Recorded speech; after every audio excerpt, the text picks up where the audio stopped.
Hey everybody, welcome to a new chapter in Dubious Knowledge. I'm Jason, the GM for the 25 North Podcast, and glad to have you here. This time around, we are starting off moving away from the deities, because we did all of them, plus a bonus one for Besmara. So all core 20, and plus one who is no longer in existence. Anyway. Pour one out for Glum. Yeah, dude's got the ball on a big deal. But now we're going to go through what Paizo is probably best known for when it comes to adventures, is their adventure paths. These are, well, we'll get into that. We'll get into what these are. You've already heard her. My lovely co-host Cori is joining us. Cori is probably the most knowledgeable person that I know when it comes to some of these adventure paths. So, yeah, are you excited? Yeah. And the first one is Rise of the Runelords. And joining us for this first episode is none other than probably the second most knowledgeable person when it comes to Runelords that I know, is Tyler from the MNmaxed Podcast. Hey, it's so nice to be back. Hey guys, how you doing? I'm good, man. How are you? Doing good? Fantastic. I always love talking about this sort of stuff, especially with y'all, because I always find out new information that I wasn't aware of somehow. But I love that you're doing this, because I know when the deity portion of it started from the lore perspective, it's always great to have that background information about what a setting's gods look like, because it informs a fantasy world so much. Mm-hmm. And it's a great base to lay down, and I'm glad that you guys did that. But this is probably, when it comes to tabletop RPG publishers, what they can do with their material, this is where Paizo shines. And they shine because they get deep and broad across all of these different adventure paths. And they touch different themes, they touch different regions, and they touch different lore topics. And, you know, if we're talking about expanding out our knowledge of a setting base, APs are a perfect way to do that. Yeah, and I like that you mentioned it, because the thing that I don't want to yuck somebody's yum, so I'm going to try to put this as delicately as I can. The thing that I like that Paizo does, that some of the other publishers do not do, is where the other publishers, they take a story, they pull all their toys out of the toy box, play with them, and then put them all back in where they belong. Paizo, with their adventure paths, they play with their toys, and what they do with them has lasting consequences on the overall narrative of the world. Absolutely. Yes. You're right. And that is that is what I was about to say, Jason, is that the other thing I love about adventure paths and the way that Paizo does them is that it advances the story of their canon. And it leaves things in a way that what your player characters did matters. And yeah, not everybody is able to play through every adventure path. I don't know of anybody who is, because they come out at such a rapid pace. But you can easily say, these are the changes that happened because of my players. And then when you start up your next campaign, those changes can mean something. So let's take a brief step back. Mm-hmm. Explain to me, like I am a complete newbie, what is an adventure path? All right. So, tabletop newbie or adventure path newbie? Do I have to I'm going to say adventure path newbie, because I don't know why you would listen to this if you were completely new to tabletop RPGs. Yeah. Fair. So, that's fair. Adventure paths, and the concept is actually changing as we speak. But for the last... You know what's funny, Cori? When we were talking about the gods, shit was changing as we spoke. Now we're talking about adventure paths. True. Big shit change. So, For the last 20-ish years, and actually about 22, I believe, Paizo has been involved in a concept called the Adventure Path. And what that means is that, so, published adventures, often called modules, have long been a thing that role-playing game companies do. What adventure paths are they are a serialized version of that. In that they started in Dungeon Magazine. Let's see, what issue of Dungeon did they start in? They started in Dungeon Magazine 97. issue 97 in March of 2003. Wait, did I actually get that right? You got that right. Oh, fuck yeah. You pulled that from the recesses of something way back when, man. Seriously, that's like 20 years ago, man. Oh, okay, that's great. Okay. Oh, Yeah, and That's 23 years ago, Tyler. so, and Dungeon Magazine was a companion magazine to Dragon. So this is Correct. So, this is during the heyday of D&D 3.0 and 3.5. correct. And before that, like, Dungeon and Dragon have been staples of the D&D community since, I believe, 2nd edition. Yeah. But, or had been until Hasbro killed them. But we're not talking about that. So Dungeon Magazine was specifically a magazine focused on adventures and on dungeons and pre-built things for GMs and DMs to use. Dragon Magazine had more character options, more lore tidbits, but wasn't really focused on adventures or helping GMs run adventures. And if you remember in 3.5, that's where a lot of your prestige classes were Oh, yeah. published, was in Dragon Magazine. Oh, yeah. So They never repeated the rule that you're only allowed to take one prestige class. Nobody wanted to believe that that was a real rule.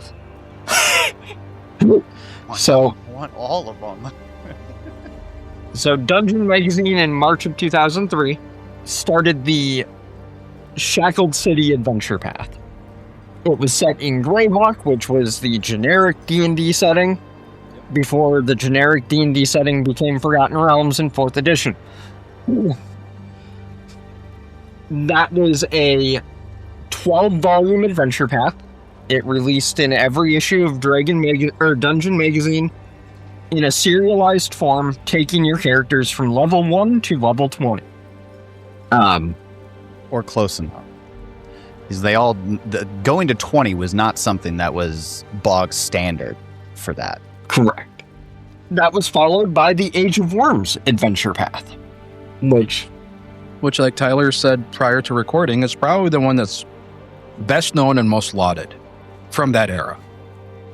this is, I believe, where Paizo came into the mix as the new publishers of Dungeon Magazine. Yeah, that happened in 2002 was when they took over. Okay, so Shackled City was also them. Yeah. And you'll notice a few pretty recognizable names in the author list of these adventure paths from that time. People like Eric Mona, the current publisher of Paizo Publishing. People like Sean T. Reynolds, who wrote all of those deity articles that we just referenced in our past 22 episodes. People like Jason Bowman. And then some names that'll become familiar to you all as we continue this series. People like Nicholas Vogue and Greg A. Vaughn and Richard Pett. And people like James Jacobs.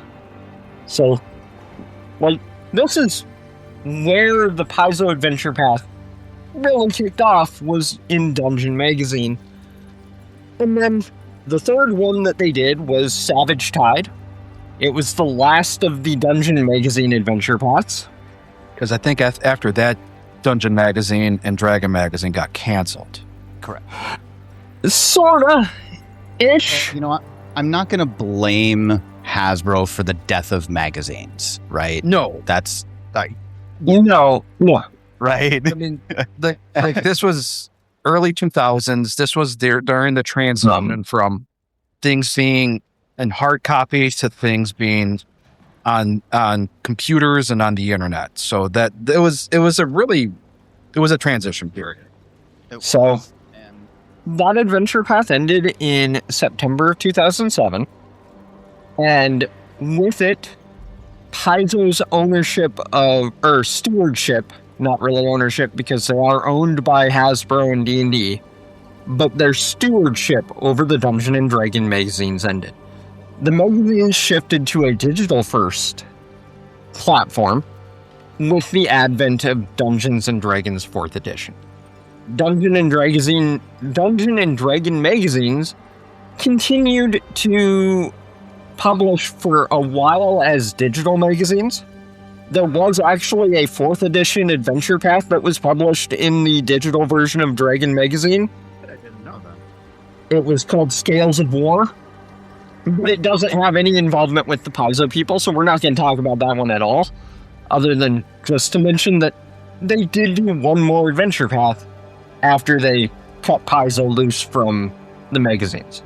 They did. So Continued to release throughout, like the Dragon and Dungeon, or I should say Dragon more particular, kept releasing in the online format until it essentially went quiet prior to the release of 5th edition.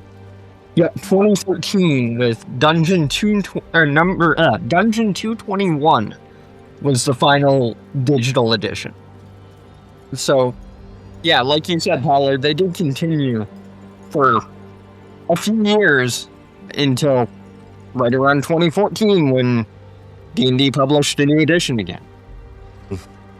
And so where did this bring us to is that in 2007, Paizo lost the two things that were keeping them afloat, which were Dungeon Magazine and Dragon Magazine. They still had a Star Wars Insider magazine, I believe, and Legendary or Planetary Stories or something like that, which was a science fiction magazine that they published. Those aren't money-making. Those, unfortunately, are not money-making ventures in this hobby. So, they scrambled. What can you do? People really like this serialized adventure format that we've been doing with Dungeon Magazine. What if we do that? But Dungeon and Dragon magazine were big.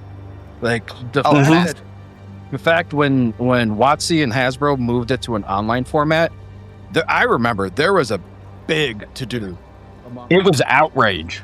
It was outrage. Many reasons that people started dropping 4th edition, right? Like there were many reasons people dropped 4th edition, and I know there's mostly they've been beat to death in this particular space. Not your guys' show, but in the Paizo space. Well, yeah. But yeah. I don't think it gets brought up often enough that at that time the largest consumers of these products were people who wanted that physical copy. They're comic book collectors. They're, they still have their, Dark Suns modules sitting on their shelf and they pull out every now. Like all of these things that bring the people with the money, that was just another nail in the coffin. Yeah.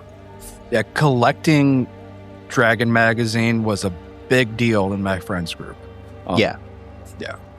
I will say Dragon Magazine is one of the reasons I got into tabletops in the first place, because my uncle was he was a comic book and mostly sports card collector, but he had just a stack of Dragon magazines that he picked up at a garage sale one time. He had no interest in them whatsoever, but they absolutely captivated me. So that was my first play in to tabletops really in general was Dragon Magazine. God, that would have been like that would have been like 97, I think.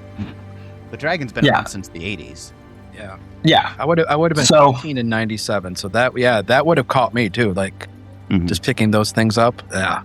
Hooked. Same. Hooked.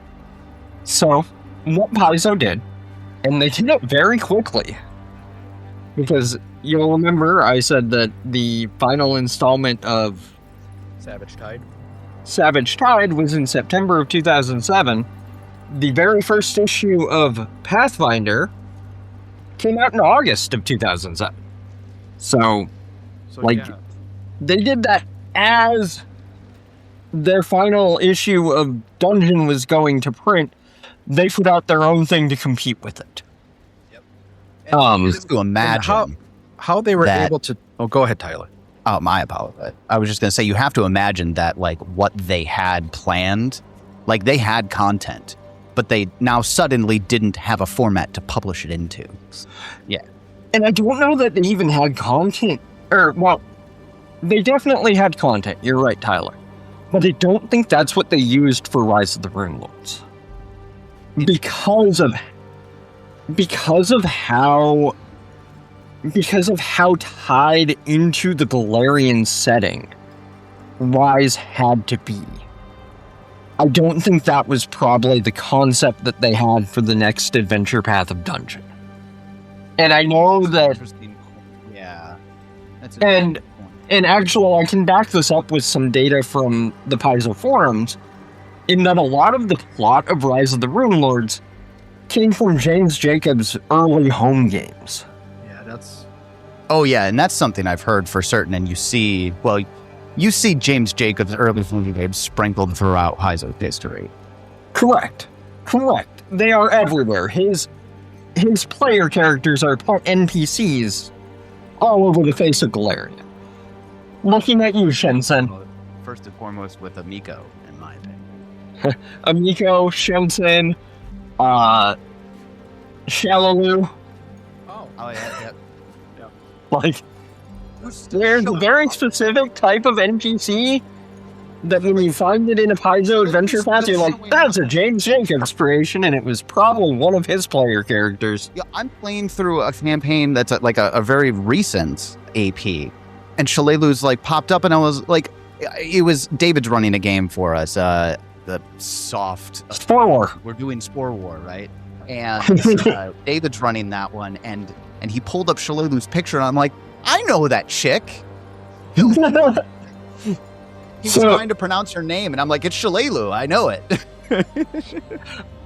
The funny thing about that, Tyler, is I know the exact reason that happened is somebody brought up, hey, what's Shalalu up to on the Paizo forums?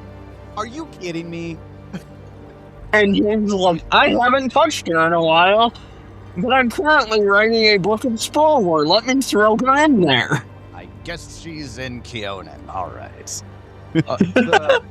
The point I wanted to bring up too is, and for some of our younger audience, you might not realize it, but putting out a magazine it's like a machine. Everything kind of has to hit at the right moment, at the right time. You got to bring all these authors in, and Paizo had that formula down to a science. And The fact that they were able to, well, one, and this is prior to the Hasbro stuff. So WotC had their open gaming license, which at that point in time, stuff got weird later on, like 20 years down the line. We're not going to touch that. But at that point in time, we'll get there. At that point in time, anybody could use it, and that was the backbone of Dungeons and Dragons 3.5. So Paizo was like, hey, we have this machine shop of a magazine publisher down to a T, a science.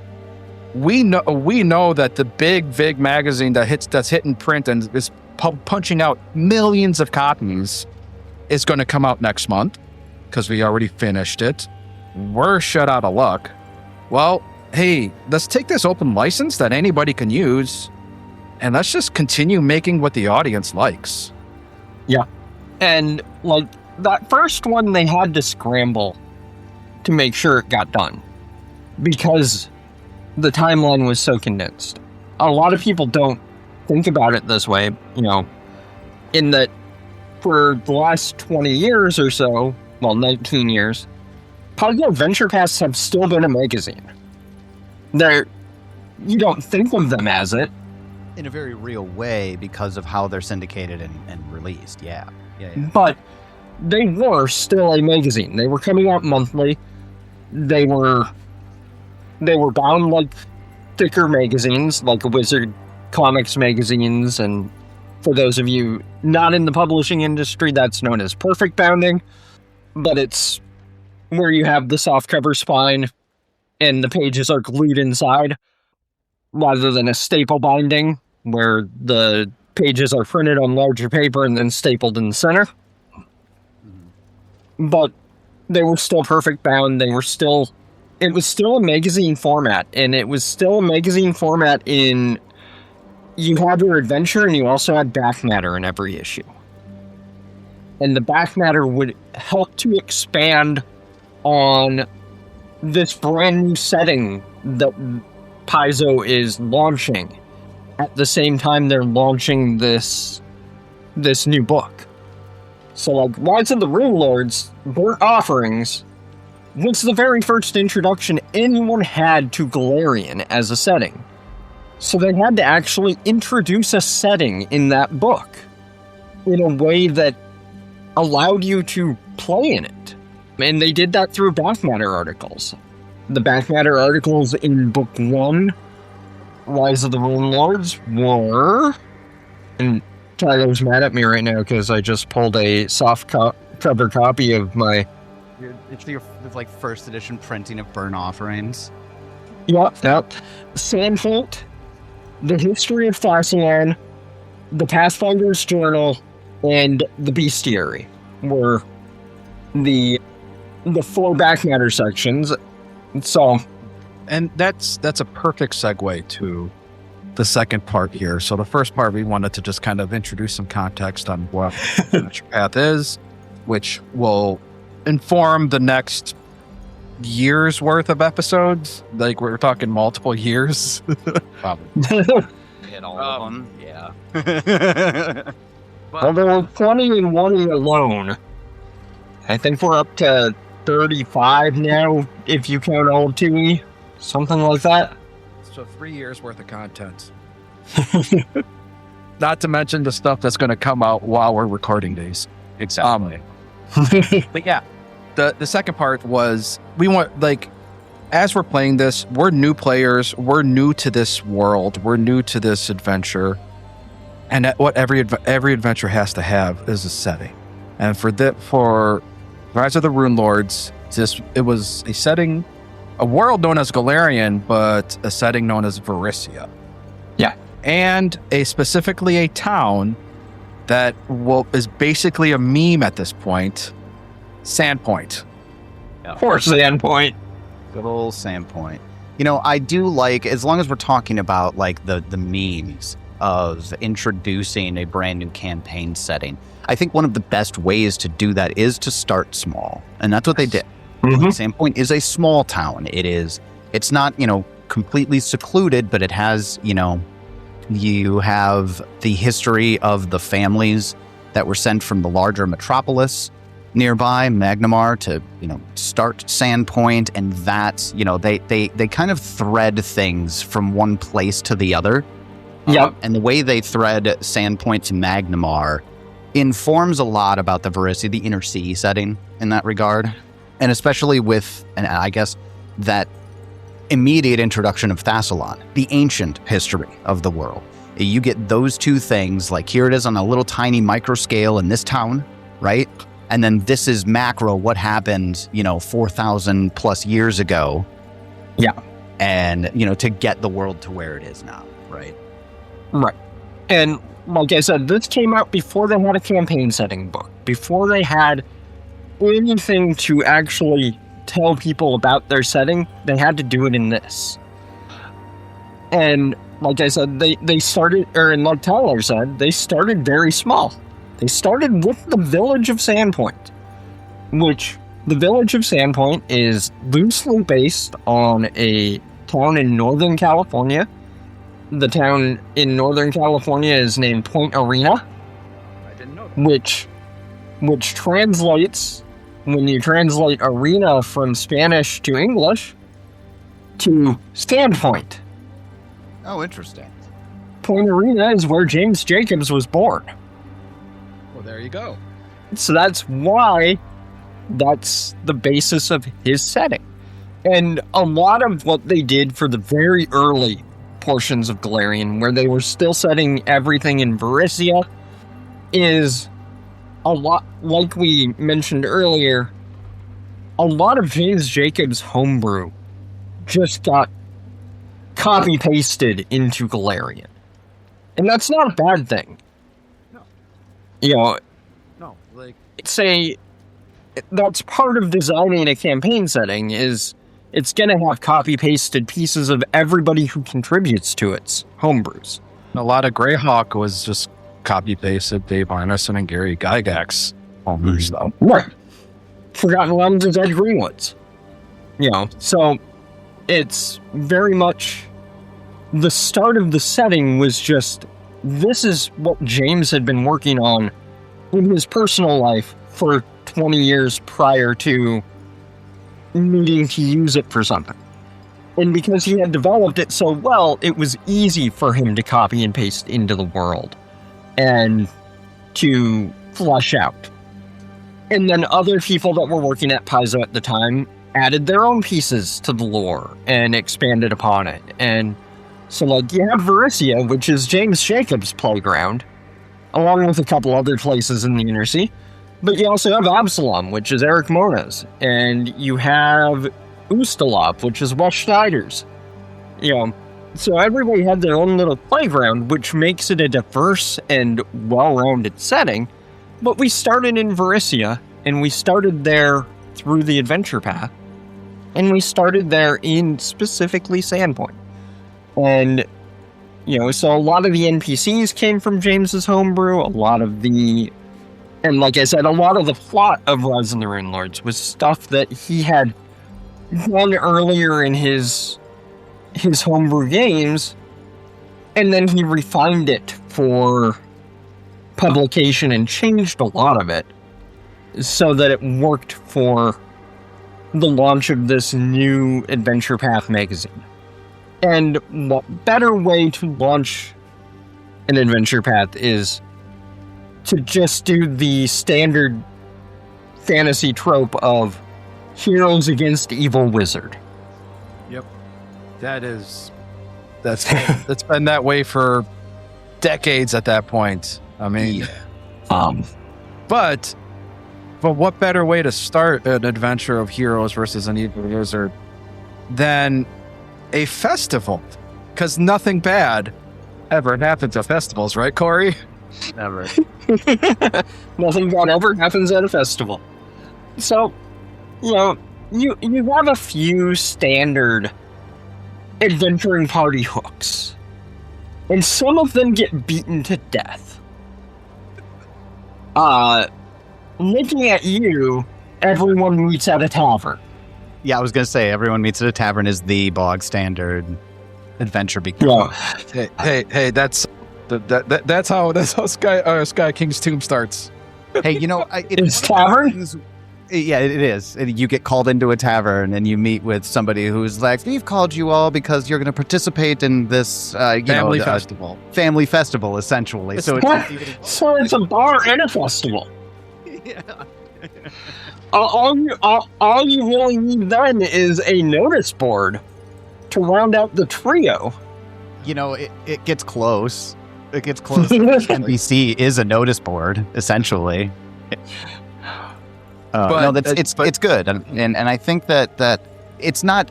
There's a reason that these things are like this in tabletops. There are only so many ways that you can have 4 to 6 completely disparate characters decide to meet together and take on this large challenge, right? And it usually is either something majorly disruptive or everybody gets invited to a tavern for a job. You know what I mean? Yep. Yeah. And there are other ways, obviously, you can start these adventure paths. There are plenty of ways to start any adventure. And we'll talk about that as we go through them. You know, some of them have better hooks than others. Absolutely. For me, Rise of the Runelords actually has one of the best hooks. And, like, we joke about it now because things going wrong at festivals has become such a Paizo cliche at this point. But it worked. It wasn't always. And this was the first one. And this is the first one. This is the thing that made it a thing that works for Paizo. And it works because instead of relying on the GM to come up with a reason for your characters to be there for your characters to be the ones contacted by the authority figure that is putting you on a mission or whatever. It does a more natural thing of, you're at a festival, you're enjoying yourself, and then all hell breaks loose. And your 4 to 6 characters are the ones that save the day, and then become heroes of this small town because, holy cow, they saved the town from this goblin attack. Spoilers, at the Swallowtail Festival, goblins attack. Yeah, and that brings us to segment 3, which, we're 35 minutes into this show. If you are already listening this far, I'm assuming you don't care about spoilers. But now we're going to go into the story. The deep spoilers. The story beat, shouldn't say beat by beat, because then we'll be here for hours. But We'd be here a really long time. we'll go through the major beats of each of the 6 books. Because So, this is what we want to talk about, is the major points of the 6 books, to give you kind of just an overview of what the adventure is like, but also explain to why these particular beats were so impactful to the world going on into the future from that point forward. Well, and I think this is a perfect time to bring up the fact that they had to, or Paizo didn't have to, they chose to an extent. Not only are they introducing a new campaign setting, they are, introducing this new town, all of these new concepts, but then they also decide, hey, we think goblins should look different. We think goblins should act different. So we're going to introduce not only an entirely new campaign world, but we're going to introduce an entirely new concept of what goblins are, right? They're pickle-loving, fire-brandishing, like mischievous... horse and dog hating. Yeah. Horse and dog hating. And singing, right? The singing goblin bar. Terrible fucking songs. And they have a lifespan of 12 years. Yeah. Well, they might live longer. We don't know. They just happen to kill themselves. They can live longer. It has been established that their lifespan is actually probably closer to 40. It's just none of them make it there. Nope. Just really bringing down that curve, Yeah. No, and I this is part of the reason why I think for Burnt Offerings and even just Rise of the Runelords is such a successful thing. It plays off of not only typical fantasy tropes, but it expands upon them, and it gives them the quirk that makes them charming. Goblins are charming, right? They just are. Just like the Runelords are charming. Whether you like whether like the evil wizard trope is overdone, the Runelord concept and everything behind it is it's a charming concept. And at the time it was very, it was not against any sort of trope to have wizards that specialized in particular schools of magic, but to have an empire that had rulers that specialized in magics, but then those magics tied to virtues of rule that were then corrupted into sins, it's a fascinating way to do it, right? It's taking these age-old tropes and making them interesting. And making them interesting in a familiar way. Yeah. Because the ideas of virtues and sins is something that, if you grew up in a Catholic household, that's been beaten into you since the day you were born. Yup. But to take what is essentially these established schools of magic and put this, I don't want to say Catholic twist, but this Catholic-inspired twist on those schools of magic is fascinating. Right, and then throw some Jungian psychology into it too, where each of those virtues has a shadow aspect in the sin that they also embody, right? Like having this, the flip side of the coin, and it really explores corruption, which is also something, especially now, and I know I say that now, but this was also true 20 years ago. Political corruption is something that storytelling is really exploring right now, very, very heavily, right? Yeah. Art in all its forms, yeah. Yeah, absolutely. So, Burnt Offerings. Book 1 starts with the Swallowtail Festival, which is an annual festival dedicated to Desna, so introducing a deity right off the bat. It culminates with the releasing of butterflies. this particular Swallowtail Festival is also being used to Christian the brand new Church of Sandpoint. Just got rebuilt. The previous one had burnt down a few years earlier in an event that is part of what Sandpoint citizens call the Light Unpleasantness. Yes, because that's very Midwestern. It really is. Holy crap. Except that it's Californian, I know. which is wild. But Lemon and Mona are from the Midwest. that's true. Maybe one of them wrote it. That's true. So book 1 is written by James Jacobs, which is important because, again, he's laying the groundwork with the setting that he created for his own home game. So he does the meat of introducing the setting through the adventure. As the butterflies are released at the Swallowtail Festival, goblins attack. The player characters stop the goblins. They become big damn heroes in Sandpoint because they stop the goblins. And they start to get asked to do things around town because they're big damn heroes. Never mind that they're still first level adventurers. It's fine. There are people in town that are higher level than them at this point, but it's okay. You punch the goblins in the face. Well done. So, you get asked to clear out a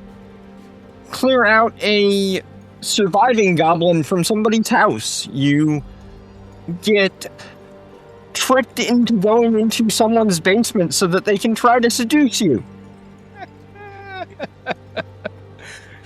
For those Shayless, listening, right? I am currently playing through Cori's conversion to 2nd edition of this, and I laugh because of what one of my fellow players did in that particular moment. I'm sure everybody has a fun story about what happened when that person went to the basement.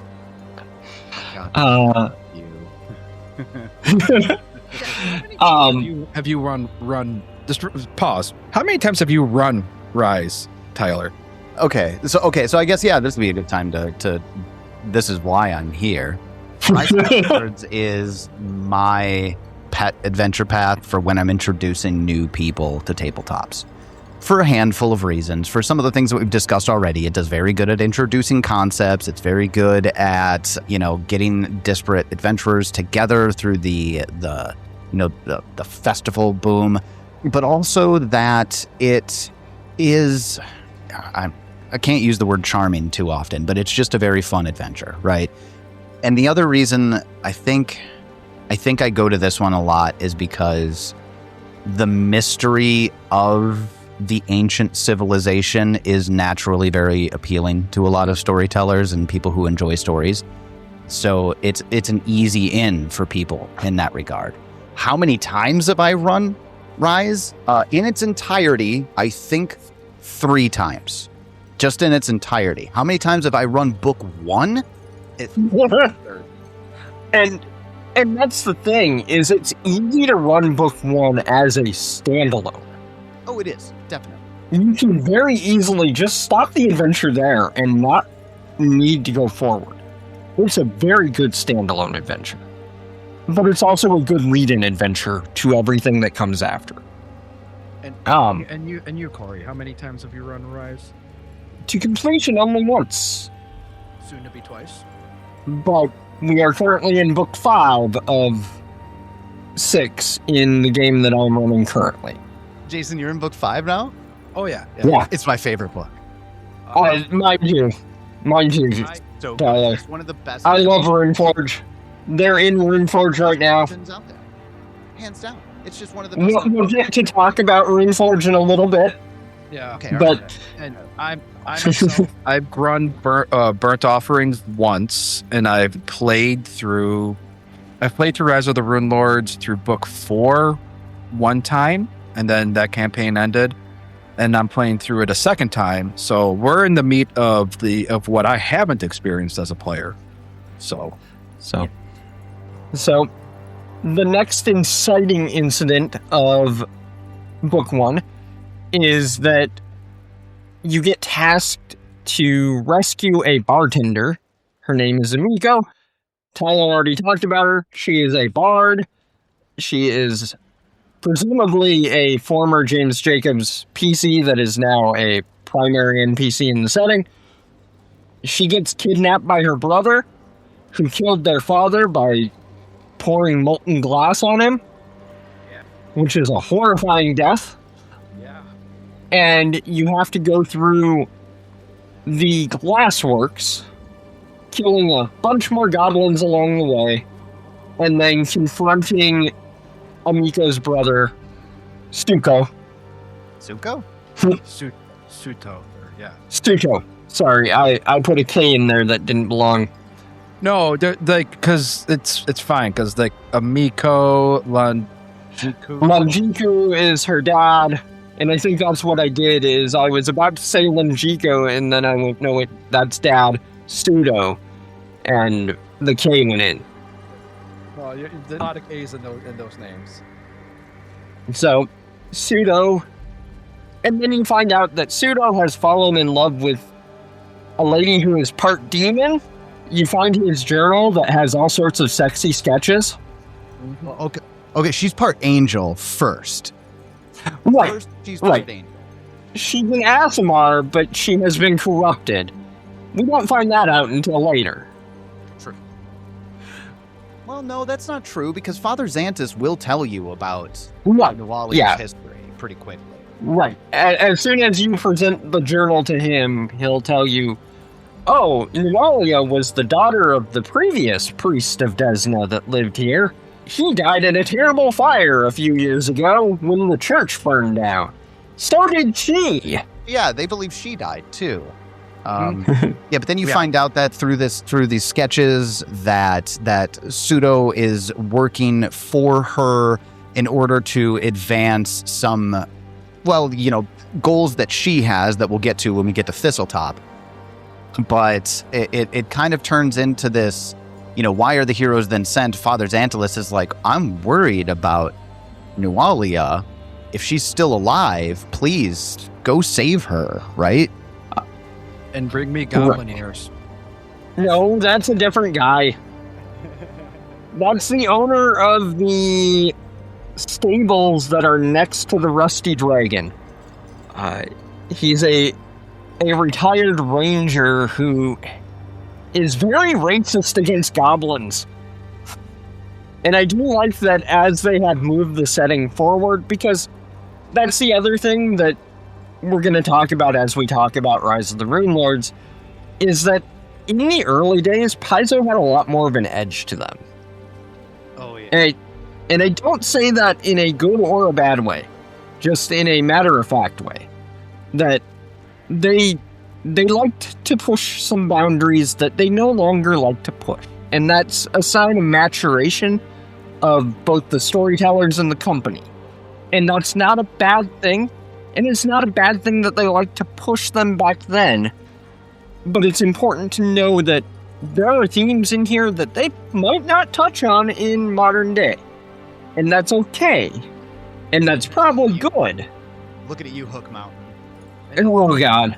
A lot of that is they had these ideas that just got shot down at WotC. And WotC's like, no, you can't do that. You can't do that. And you're like, oh, I would believe that. Now's our chance. I would believe that. Yeah. Yeah. So, and part of that is, there's a lot of darkness in Rise of the Runelords and a lot of darkness in Nualia's story. She was abused as a child by her father, who saw her Aasimar heritage as something. He saw it as something to punish, the rest of the town saw it as something to worship, and neither of these was good for a child to deal with. No. And so that people know that Aasimar is essentially an angel kin. It's a human half angel. And Aasimar is the pre-master term. It's now Empyrean. But which falls under Nephilim. Mm-hmm. Right.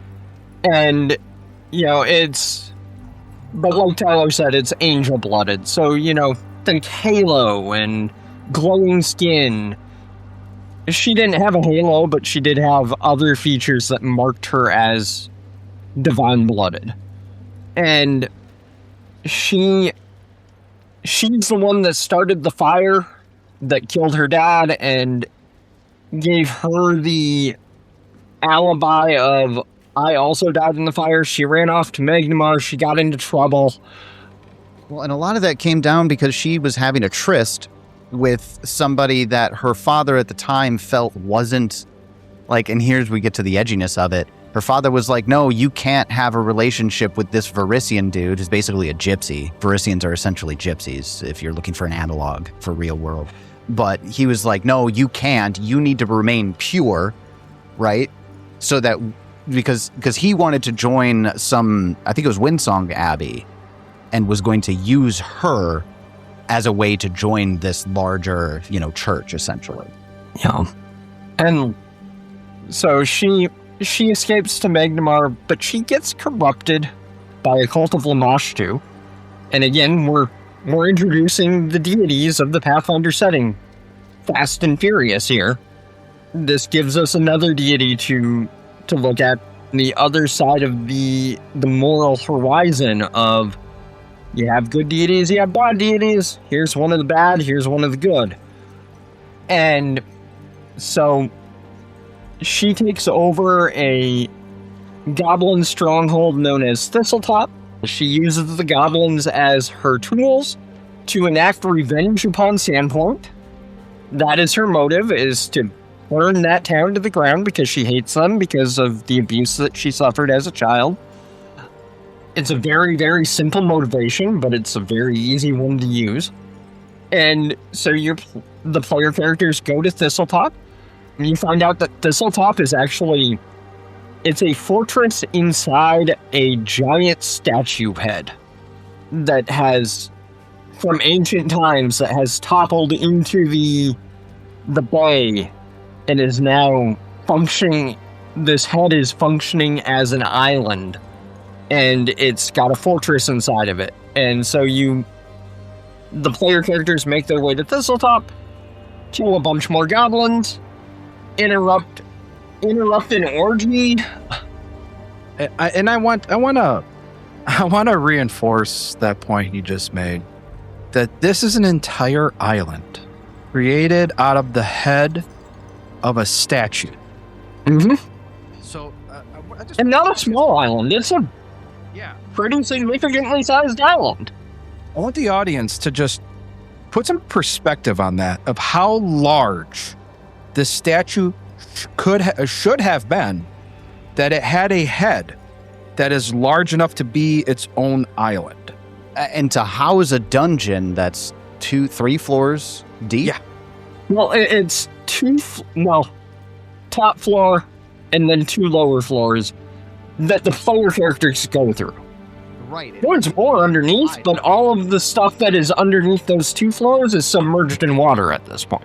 And I'm sure this is probably the first time we get deeper into this dungeon is beyond the scope of this adventure. Yeah. Which is another very Paizo trope sentence. Like, okay, yeah, all right, dude. It's beyond the scope of the adventure. Yep, all the time. I think that might have actually first happened in the Glassworks. Oh, that's right, Yeah. because the Glassworks actually goes deeper as well. Yes. Yeah, because the Glassworks has a basement that connects to Smuggler's Tunnels, which connect to the Darklands, which are beyond the scope of this adventure path. But yeah, so It's always the Darklands, too. and that statue is it the first hint? It is the first hint of things to come. It is a statue of we'll get to him, a significant NPC of later books of the adventure path. It's also the first time you recover some Thessalonian relics. So relics from this ancient empire. And so years ago. I think Thassalon might even be longer than that. Well, Earthfall was 4,000 or 4,700 years prior to this adventure path. Earthfall is the thing. Was it only that far back? Yeah. Yeah, because zero is Earthfall. No, Earthfall was negative 5293 AR. 0 is when Aradin rose up Absalon. Yeah, the Age of Reckoning. Yeah. So this is 10,000 years ago. 10,000-year-old step. That is still recognizable as a person's head. So you go to Thistletop, you defeat Nualia, who has now become, in addition to part angel, part demon. You recover Thessalonian relics, you return to Sandpoint, and you retire, right? Well, no. And just to tie it back, she's doing this all as an offering to Lamashtu. Yes. Tie it back to go listen to the Lamashtu episode. It's I should do the comic book reference. See issue number so and so for Lamashtu. You know, and more into the Lamashtu thing there, one thing we didn't really touch on was Nualia's pregnancy. Yeah. Nualia became pregnant by that Varisian man that her father so disapproved of, but as soon as the man found out of her pregnancy, he essentially disowned her and ran off to Magnamar, called her a slut and a harlot, and just buggered off. Did exactly which, of course, what her dad was... Which is what her dad was saying, right? Yeah. So, you put all that into it. And then when she was down in the smugglers' tunnels, the ones that Cori was just talking about giving birth, but that's very close to the Lamashtu shrine, right? And she had all these crazy visions and stuff, and then she ended up miscarrying the child, who turned out to be like a very deformed, monstrous child, which fits right into Lamashtu. Thanks, Lamashtu. And that's book one. Essentially, yeah. So Miko, who is in Thistletop, that was why you go. You go to save Miko. No. Well, Miko, you saved Miko at the Glassworks. Somebody. You went with Thistletop to stop Nualia's plot. Not somebody with Thistletop that was. See, I'm going Huh? off. I don't remember, but I don't think so. I think Oh, I know Miko was in the basement of the Glassworks. Yeah, I'm sorry. I had a bunch of players who ended up like rescuing goblin babies and raised them. Oh, hey, we had that too, Talo. It's pretty typical, I think. You actually know firsthand about that because you play with one of the children. Yes. Actually, that's a really fun thing. It's really interesting to hear that too, because even in my own group, after we did this, I had people who were drawing up those goblin characters to play as well in later campaigns too. It was tons of fun. Yeah. Jason's character, Jeezy, is the one that adopted all of these goblin babies and is raising them with his orc wife on a farm outside of Sandpoint. And their half-orc daughter. Half-orc, And the half-orc, half-dwarf daughter. Yep. Jeezy is now a catfolk. Don't worry about it. Yeah, we'll get to that point, but I mean, he's a dwarf who worshipped Bolka, the goddess, the dwarf goddess of love and family. How can he leave these babies just there? Yeah, it's absolutely. Mine was a paladin of Shaylin that saved. You had seen the beauty in everything, as goblins are like chewing on their forearm. So, oh, they're so cute. It's nice to see that is a constant in the games, is that people are saving these goblin babies. If you've played through this, I want to know how many of your players or you, if you were a player, saved the goblin babies in Thistletop. Very curious about that myself. That's a really good question. So you go back to Sandpoint and you're entire, right? Yeah, right? Absolutely. Right? Nothing Yeah. else. Nothing bad happens from there. Except then a series. Most horrific adventure path books I think that I've come across yet. Yeah. So book 2 is The Skinsaw Murders by Richard Pett, who we mentioned earlier as one of the contributors to the Dungeon Adventure Paths. His name will keep popping up as we go through these books. But this is the first time he wrote a Pathfinder Adventure Path volume. Richard Pett wrote The Skinsaw Murders. Richard Pett is also really well known for doing the free RPG Day Goblin Adventures. Which if you're a listener to 25 North, we played through a couple of those. You be heroes. And we be goblins.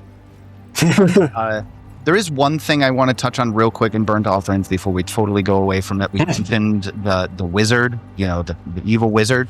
The only hint that you get, aside from the big head, which is really just a locale, but the only hint you really get about there being something bigger that could be happening is this like room that's in this dungeon that shows a projection of the big bad boss guy, of the evil wizard. It like shows a projection and it's repeating the same pieces of information in a foreign language over and over again. It's kind of broken. And in a foreign language, none of your characters probably have at this point, but most of them will probably have by the end of the campaign. So, we move into the Skinsaw murders, and things are good in Sandpoint for a couple of weeks, give or take. And then people start getting murdered. And it's in a serial fashion. And this isn't the first time Sandpoint, this town of like 1,600 people, has dealt with a fucking serial killer in its midst. Because another part of the late unpleasantness that the Sandpoint residents will talk about is the Chopper, who is a prolific serial killer who killed 20 plus victims over the course of his reign of terror. He was actually revealed to be the beloved bird sculptor, Jovis Stute, who just loved carving birds out of wood, and also carving birds out of people. Where's my piece?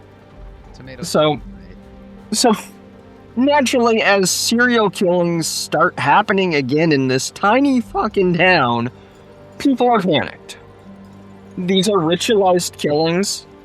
They have a weird mark left on them that is a 7-pointed star, which is the other hint that you get in Burnt Offerings, is you find a medallion with this star on it in Burnt Offerings, but you have no idea what this star means yet. But this is what allows you to start piecing together that these two things might be connected. Is you start seeing this star carved into bodies, and you're like, that's a weird coincidence. And so you do some investigating around Sandpoint to try to get leads and figure out what's going on. One thing I forgot to mention in Burnt Offerings, one of those little quests you did at the very beginning when you were big damn heroes, is during the festival you save this foppish dandy, Alden Foxglove. He is useless. He almost gets killed by goblins. You rescue him. He is super thankful for being rescued and invites you on a boar hunt. You go on a boar hunt, and that's the end of his story, right, Tyler? Oh, yeah, definitely. He doesn't descend into madness shortly after. Not at all. Just pure obsession. Yeah. So the big name heroes saving Aldern, kind of like he starts obsessing about one of the heroes, right? You get together. If one of the player characters is female, or multiple of them are females, he will focus his obsession on one of them. If there are no female characters, he focuses his obsession on somebody who he wants to be instead. So it's either an idolatry thing or a lust thing. And it's fun because Paizo actually gives you the options of, here's a handout if he is infatuated with somebody for this reason. Here's a handout if he's infatuated for this reason. Here's a handout for if he's infatuated for this reason. 3 different options, you get to choose which one you read to your players.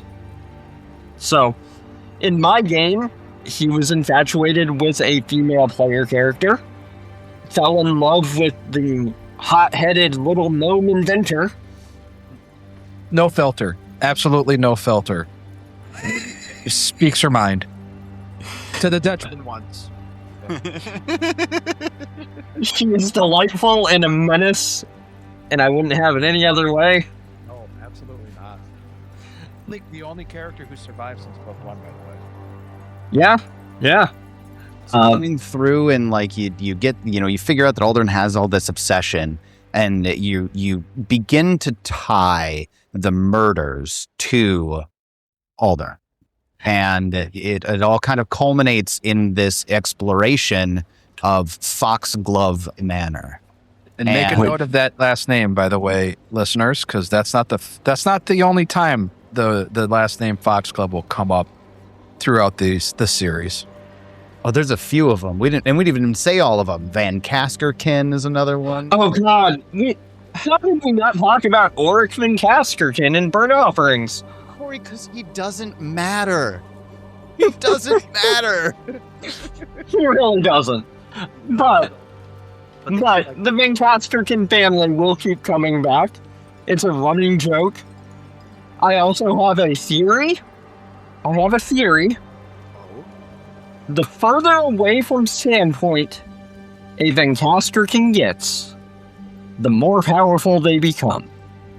Oh, so you mean this is like a progression fantasy open world RPG now?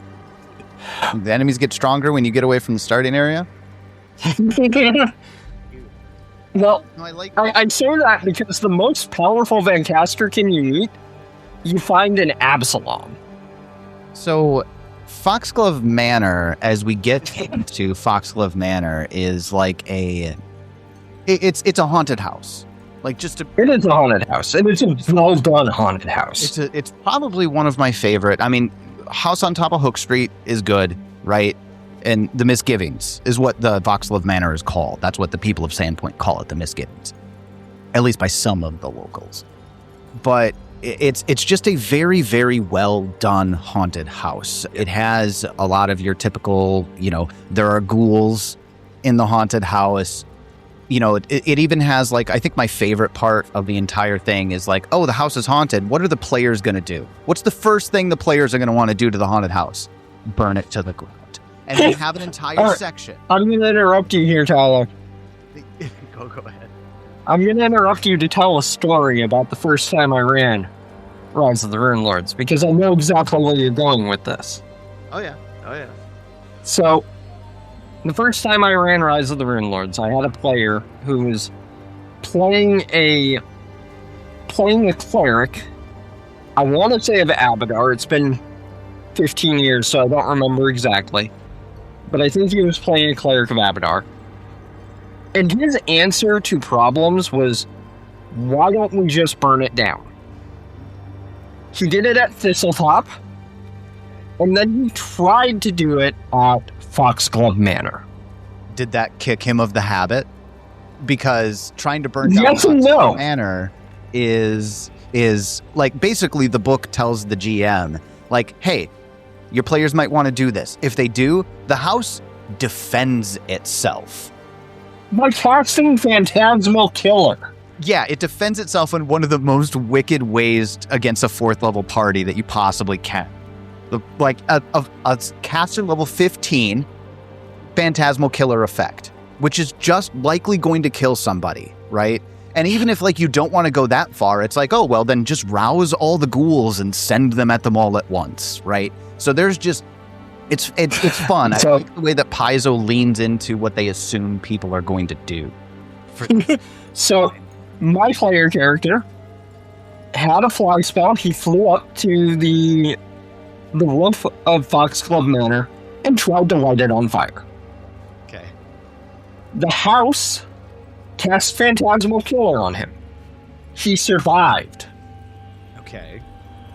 He heals himself, dusts himself off, flies back up, Tries to do it again.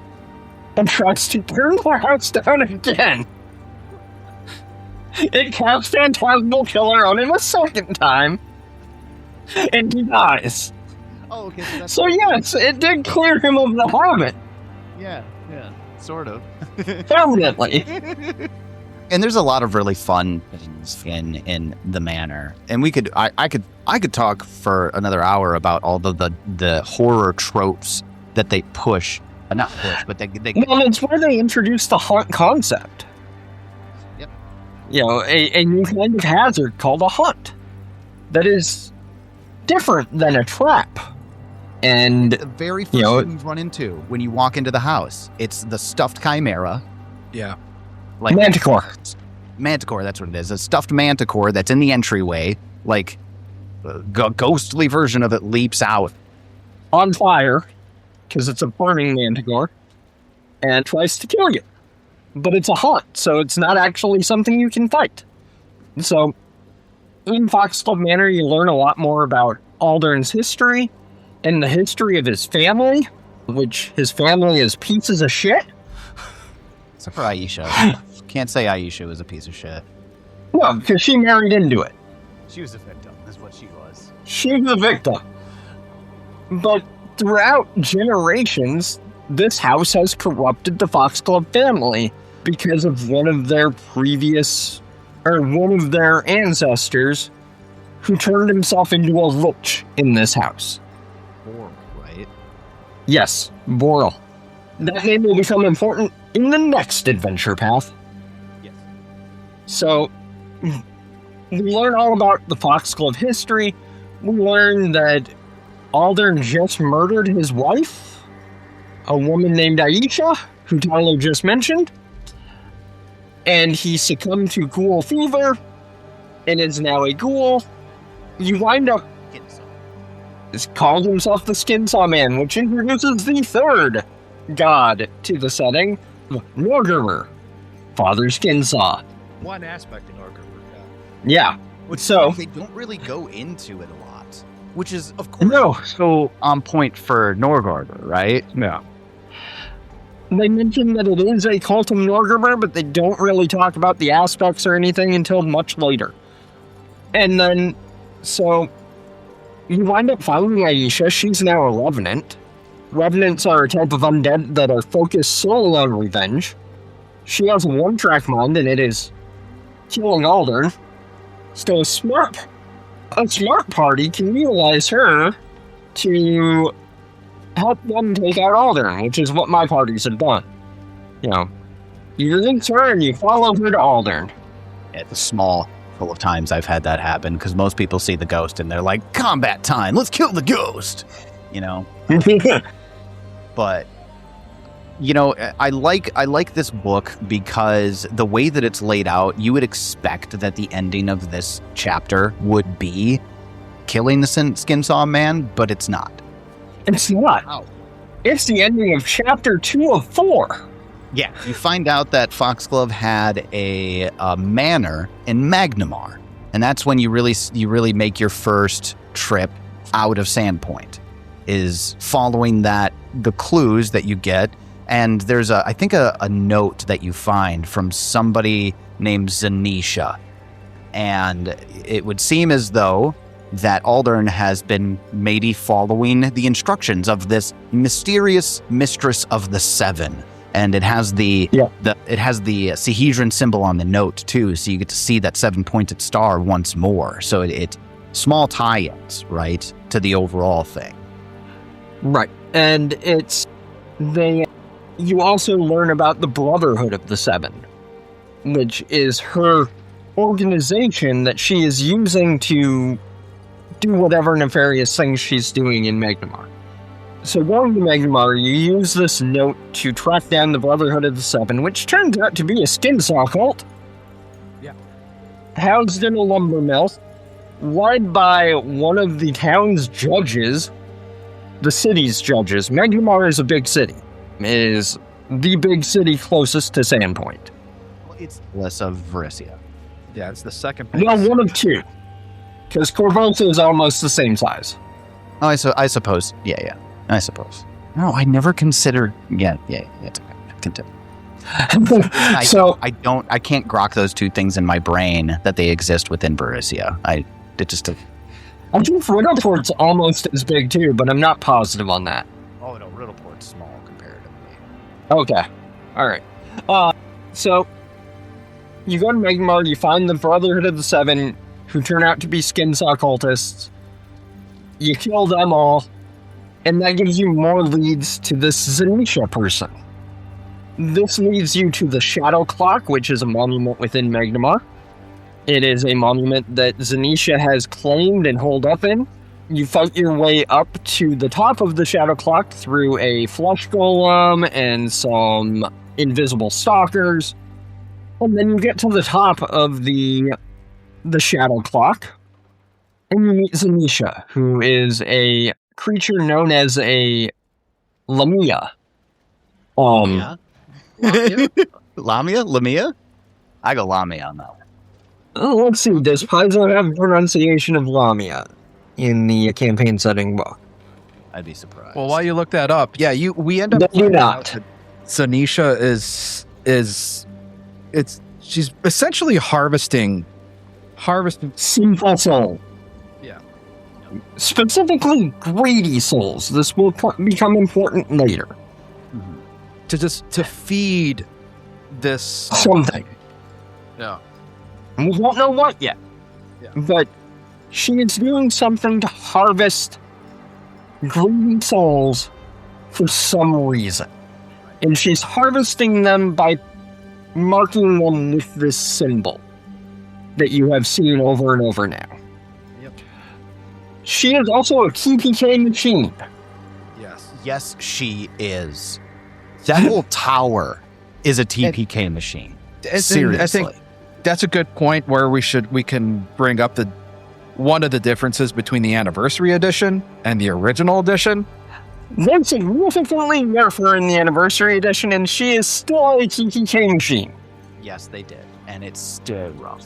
Yes. In the original version, your characters are not surviving that combat almost 90% of the time. Most of the time, yeah. Unless you find some clever way. Like, I know the most clever thing I saw in the first, in the first printings of it would be parties leading her down the Shadow Tower and then dropping bells on her. That was the most clever solution to the I love that. bullshit that I've seen. Um, It was dropping bells on her. But because she's so hard to, just as simple as her movement abilities, right? She's fast, she can climb the Shadow Tower, right? So if you're at the top of the tower and she's in a position where she just needs to kind of not be getting hit. Because in first edition, I know you're probably not seeing this a lot in second edition, but in first edition, there's this thing that happened very often just called a tank and spank, where you would just walk up to the enemy, you hold your position, and then you pop until they die, right? you And can't do that with her. you can't. You just can't. She will outplay you, right? And she also can fly. She's a spellcaster that can cast fly. So very, very nasty creature. I think they took fly away from her for the rebuild. Yeah, I think they changed it to, I think they only allowed her to have feather fall when they rewrote her, Correct. Yep. which is still a big deal because she could jump off of the fucking Shadow Tower and float down. Yeah, just slow down to the bottom. Yeah. Or even climb down the side of the thing if she wanted to get to a place where the party couldn't Yeah. jump her. She tried to feather fall her way to safety in my 2E game, and the champion that we had in the party at the time dive bombed her because he knew he had enough hit points to survive the fall damage. Fascinating. So Not before my cleric hit her with divine wrath that she failed. ooh. There Which is why she was running at that point. And then the champion just dived after her, and they both crashed to the ground, and then he kills her. So one of my 3 full playthroughs, one of my favorite sequences for this particular fight, and not the bell dropping one, but there was a character who had a similar situation dive bombed, and back in first edition, that was a super viable strategy, right? Like if you were 100 feet over somebody, just falling on them did a shit ton of damage, right? Right. But a similar situation, but they didn't have enough hit points, and they just decided that they were going to make the sacrifice. They use themselves as a nuke. They used themselves as a nuke, and they died, and Zanisha died. So yeah, it was a good fight. Like Captain America says, sometimes you got to make the sacrifice play. Yep. Yep. Yep. So, if you do manage to defeat Zanisha, which not all parties did, many a campaign ended right there, or new characters came in. But if you did defeat Zanisha, you find another letter leading you to the next clue. And it was a letter from Zanisha's sister, talking about Lucretia, talking about, are you still marking them by carving them? How crude and unrefined. I found a better way to harvest greedy souls here in Turtleback Ferry. Well, and she's right. She's basically, you get the idea that these two sisters are almost in a competition for their lord's rise, right? That's the first, name drop, and it's not the name of the thing, but, Rise of the Runelords, and this is the first hint that you get that a lord is rising, right? But these two sisters are fighting to harvest greedy souls in order to, aid in the rise. So this is when you find out that somehow this mark and then the killing of a greedy souls feeds something, and that's going to be bringing back this lord.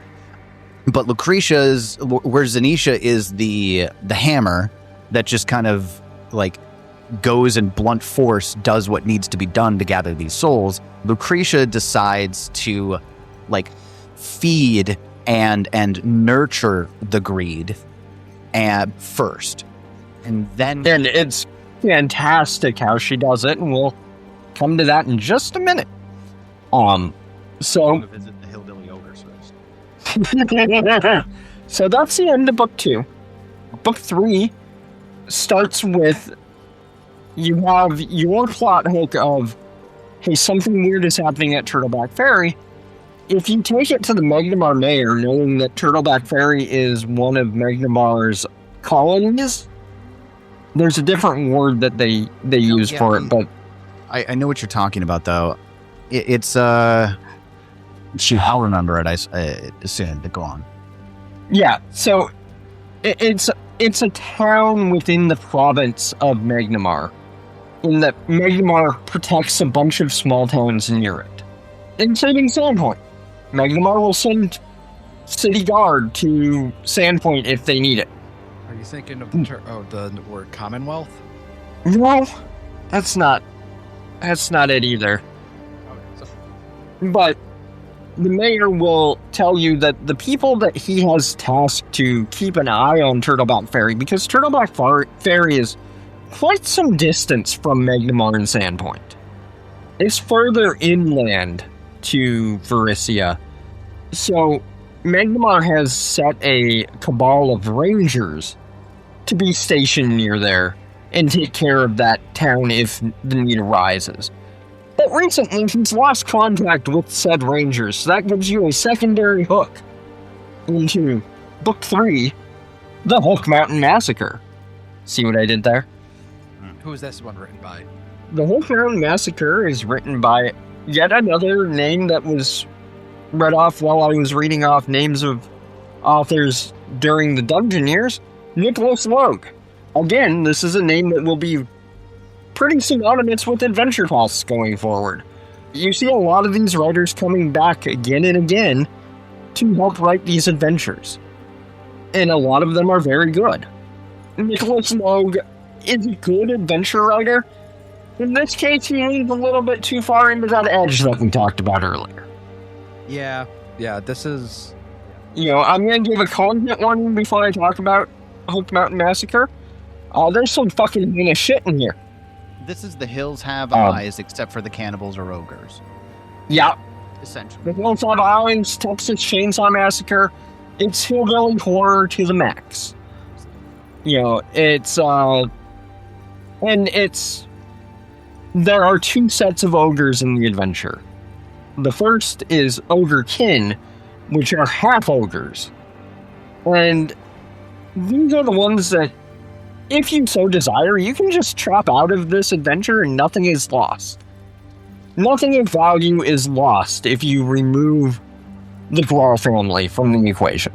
No, in fact, the only thing that they're doing here is holding rangers from Fort Rannoch that you want to talk to and like get information about what's happening at Fort Rannoch. And you can introduce those characters a different way if you need to. Yeah, you can. I get quite to the contrary. I think to Cori and Jason here, I actually really enjoyed the Krieg farmstead, and I think the reason I really The Grawl farmstead, you mean? yeah. Oh yeah. Sorry, the Grawl farmstead. Krieg is... Look, don't get me wrong. I actually do enjoy the Grawl family farm. I love the traps. I love the ideas there.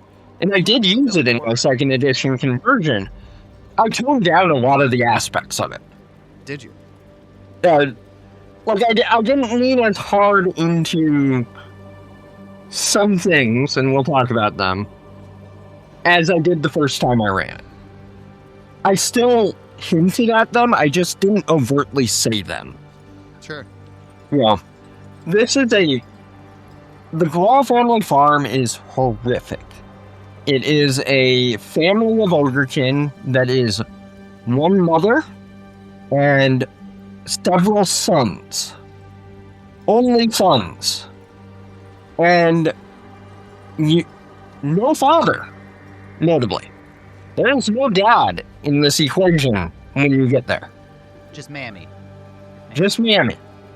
But it is like we said, it's hillbilly horror, and it's a bunch of... The farmstead itself is full, or the house is full of nasty traps that are just your, I've got a rusty saw blade, what can I do with it? Kind of trap. Some pretty gross things with it, in case you're wondering. So, you fight through this farmstead, you fight several Ogrekin children. All of them have different deformities, because that's part of being an Ogrekin, is you're born wrong, and all of their deformities give them different statistical anomalies in their stat blocks. Like, there's a guy that has a Ruckus has a dog. There's like the guy who runs the kennels, right? Yep. There's one that has like a growth on his head that reduces his will save. Crowfoot has a really bad reflex save and a slow speed, if I recall. Yep. So they're interesting because they're all different. And then you have Mammy, who is this disgustingly obese. And like nothing against fatter people, but this is like my 600-pound life level of you're getting into of disgusting great stuff here. And she is not only that, the art that we have of her is actually sexualized. I almost pictured it as like the Blob. Like it's beyond humanoid. It's like the movie The Blob. It's like that. Like she is huge and she's got a titty hanging out. And she's bedridden because she's so big, but she's a spellcaster, so she's able to, still telekinetically move things around and feed herself and whatever. She's got your typical like spells that would allow for mobility, like fly. Yep. She has fly. She's got dimension door. I felt she's got cloud kill, right, Jason? Yeah. For me, Annie felt felt a lot like What's Eating Gilbert Grape. If anybody have ever seen that, the mom from that, that's what she felt like to me. It felt like a play on that to an extent. So. For me, just to kind of level set, like, I like horror. I'm a horror fan. I don't mind, like, serial killer thrillers. I like haunted house horrors. When it gets to the gore, that's where it gets a little rough for me. And that's what Hook Mountain is. It's gore horror. And so, like, it's not that I didn't like the adventure, it's just it wasn't my cup of tea. Yeah, I think that's one of the good thing. That's one of the positive things that this adventure path does is, if as listeners, if you can think back, book 1 was action adventure. You know, you got these big fights. You're going on this adventure at to this statue head. You're going underneath this building. Book 2, you're dealing with like more of a thriller, where you're investigating a serial killer. You're dealing with a haunted house. You're climbing a clock tower with a monster at the top. Now, book 3, you're getting into more of like survival horror almost. Mm-hmm. Like you're out there on the outskirts of the town, remote, very Deliverance. If you want to think about it that way. Yeah, and you're so right about the even though survival bit too, because because of all how horrific these things are. And I don't know how, I've never seen the second, I haven't actually run this adventure since 2nd edition. So I don't know what any sort of conversion looks like. But like back in 1st edition, when we're talking about the Grolls, that was when Ogre Hooks had a ×3 crit on it. And it was a D10, right? So not only are you in a place that is pretty horrific, one stray die roll from one of these Ogrekins will absolutely gut a PC. Literally. Yeah. And everybody in this adventure has fucking Ogre Hooks. Everybody does, yeah. And we're not even to Fort Rannoch yet, where the Kriegs are. I got those two. Right. That's what I was confused. But yeah. Yes. Or even Maga. Black Maga is another, like, survive, bitches. You know what I mean? Yep. Yep. But yeah, my point being is that even though this might have not been my cup of tea, there's a theme here where, and this just goes back to this being the very first one, so you want to introduce everybody, you introduce the audience to this new thing. And what better way than each part of this adventure having a different vibe thematically? Yeah, they don't sit too long on any one thing. Yeah. So you defeat Mammy. You find out that the reason there are no daughters is that she kills them all. Eats them. Nope. Saves their bones. You also find out that the reason that there's no dad is that the eldest son is also the dad of all the others. And it's to the point where, like, Mammy Creed's staff is made with pieces of her dead daughters. Yep. And the reason why I brought up Cloudkill, and Jason in particular, is Mammy is the reason that Jason Golarion is a catfolk now. Because, oh, you had to reincarnate. Love it. Absolutely love it. My favorite things about this level range is that you don't have access to true resurrection or resurrection yet. So dying has like consequences that last for the rest of the campaign, right? Yep. Yeah. So my favorite was I had a dwarf that got reincarnated as an elf one time. we played with that one. Oh, that was some fun scenery to chew. Oh man. Yeah, so she was a dwarf, is now a catfolk that still has a fantastic, majestic beard. He's a dwarf. He's a dwarf at heart. Instead of a bespeckled beard. So after that, you find 3 of the Black Arrow Rangers in a barn next to the house. Rescue them.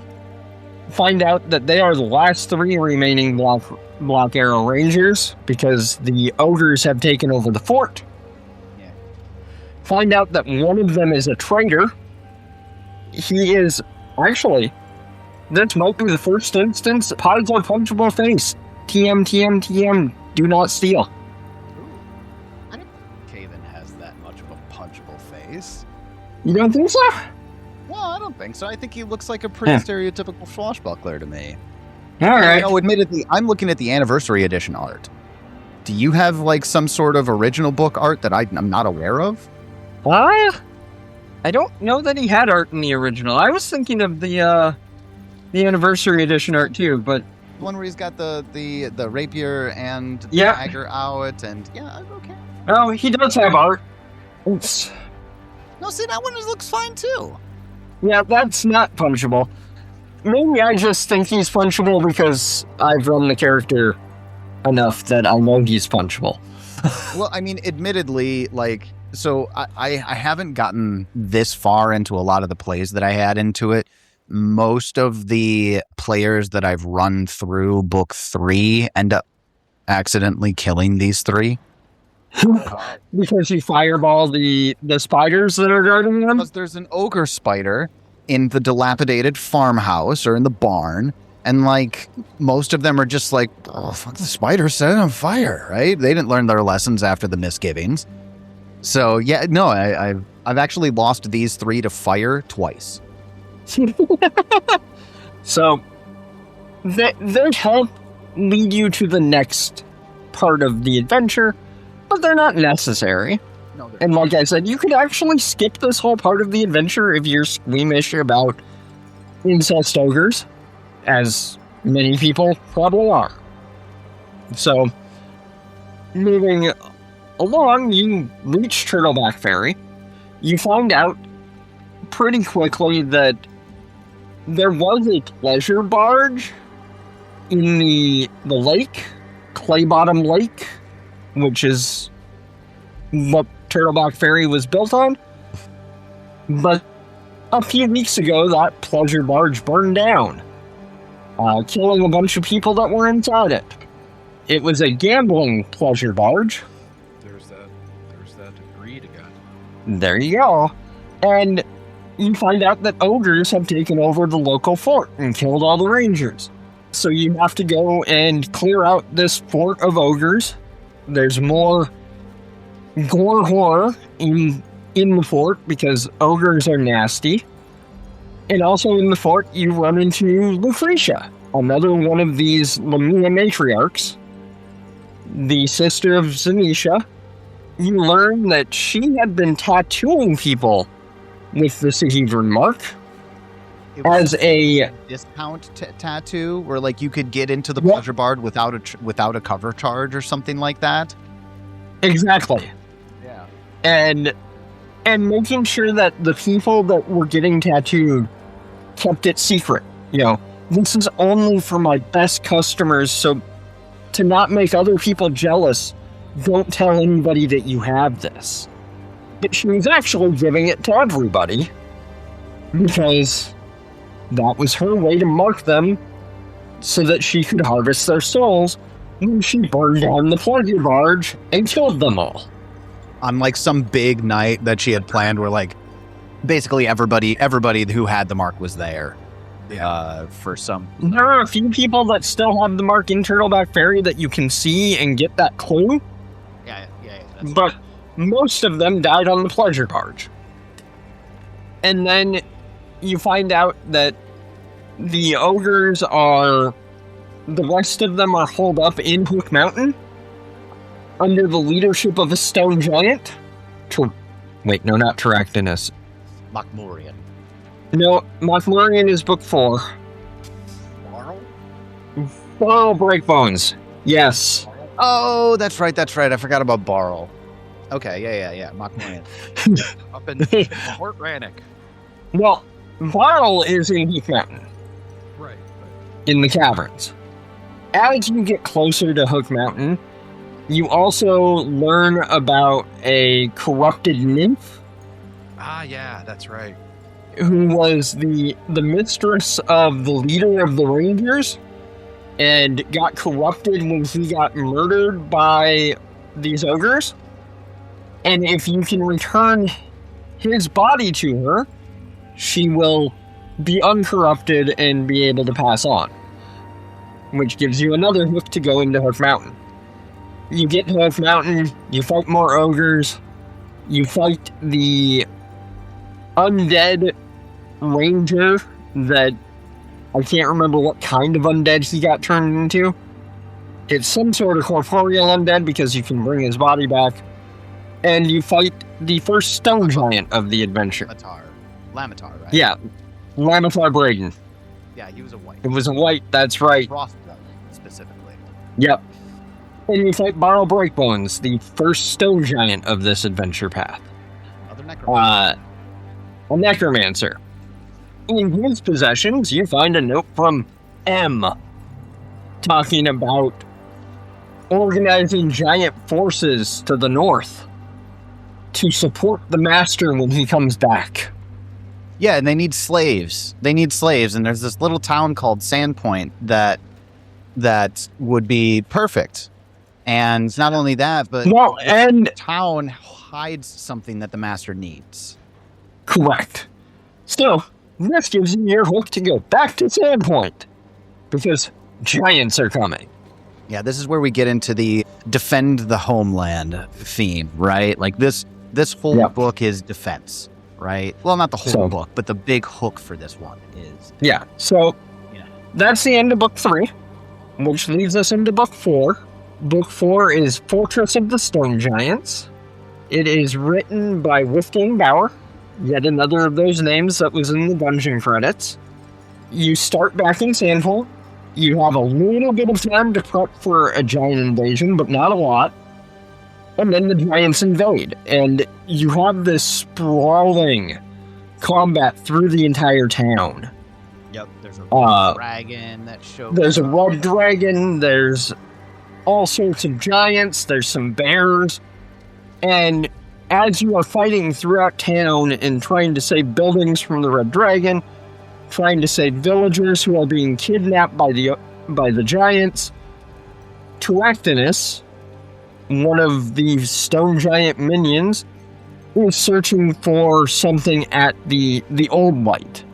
The Old Light is this collapsed lighthouse that Sandpoint is built around, that gives Sandpoint, or doesn't give Sandpoint its name, but it's this lighthouse, and it's collapsed, and it's a Thessalonian monument that you don't really learn much about yet. Yeah, you find out that it has a completely different purpose later on, but... Yeah, you don't find that out until... Gosh. Do you learn it in Shattered Star? Shoot, you're right. I don't think we do find out about the fire towers until Shattered Star. Yeah. That's fair. Yeah, it turns out to be this like massive. Then it's not really important for this story necessarily, but it turns out to be this massive defensive structure, because at the end of the Thessalonian Empire, the Runelords were very distrustful of one another, and they would defend their territories very violently, and this was essentially a giant fireball casting tower. Yeah. But this goes to the reason kind of why we're doing this series now, is because we have these lasting impacts that go from adventure to adventure. And like, you won't find out about this for like 5 more years. And then you find even more about it in another 10 years when you come back to Sandpoint again. I was going to say, we go back to Sandpoint several times throughout the APs, but once you leave Sandpoint from the giants, you essentially kind of you go back because you most likely take this prisoner. There's a whole section at the end of the raid where it's like, if you've taken a prisoner, here's the information you can get from the prisoner. Here's other ways that you can get this intelligence. But long story short, you're just finding out why or who and where. Where this is all coming from, because, well, you've just defeated this raid, but obviously they want something at Sandpoint, so let's take the fight to them. And that's where you find out about Jorgenfist. Yep, Jorgenfist and Machmirian. Also, it's very likely that during the raid, several people in town get kidnapped. So you do have that added hook. We need to rescue our friends, or people that we know, or people that we hate, if a Scarnetti gets kidnapped. It's actually something that I think Paizo was really good at in the early days, was giving multiple ways to reach the next destination. Yeah. A lot of times, and I feel like I see this more and more in second edition books, and I don't like it quite as much with the adventures, but the single check that if you fail, now you're soft locked. So now your DM just has to tell you what to do next. Early Paizo was very good about giving many different ways to get to the next destination. Correct. And that next destination is Jorgenfist. This book will actually probably be quicker than the other two, or the other three, because it's very fucking simple. You fight a bunch of stone giants, you fight them in this fortress, hence the name, Fortress of the Stone Giants. The basement of it is yet another Thessalonian rune. You also fight It's a library, right? well, yes, but you also fight a mummy monk Oh yeah, the Black Monk. who is so tightly bound that he just drop kicks you flying. That's the only way he attacks, is drop kicking you, because everything else is bound. He has a relic on him that gives you more information about the library below Jorgenfest, and gives you the clues that you need to get inside the library. You fight Mokmurian, who is a high-level wizard, and defeat him. As you defeat him, you finally get the name drop of Karzug the Runelord. And GMs might have sprinkled his name in before as you're learning about Thassalon, but this is the first time he actually becomes a central plot point. Because he takes over the body of Mokmurian as he dies, threatens the PCs, laughs at them, and These are the heroes of this age. Ha ha ha ha ha. yes, and that's an exact quote, Tyler. Is it? Yes. I would say too that the Mokmurian fight is where I lost my second character in this adventure. Yeah. Okay, the Mokmurian fight was pretty rough. Disintegrate. Disintegrate, yep. Was a critical hit by Cori and a critical fail by me. Oh. Yeah, it was not pretty. That was after he survived the previous critical hit, critical fail. Yeah. Yeah. Now I like this too, and this actually kind of touches on something that we see pretty frequently here that becomes more clear as the book goes on. Our big bad guys are wizards. Mokmurian's a transmuter, if I remember correctly. He's like the first non-necromancer that we come across. Yep. But even like Lucretia. Lucretia was a spellcaster. A lot of Zanisha was a spellcaster. Nualia had spells. Like, they're not all wizards, but they're all spellcasters, and as you go deeper, they become more and more wizards. Yes, more wizardy for sure. So despite this fact that this book is really straightforward, it is also the one where the party is given the most space to do research, because now once they defeat Mokmurian, they get that message from the Runelord of Greed, Karzog, Zug, whatever.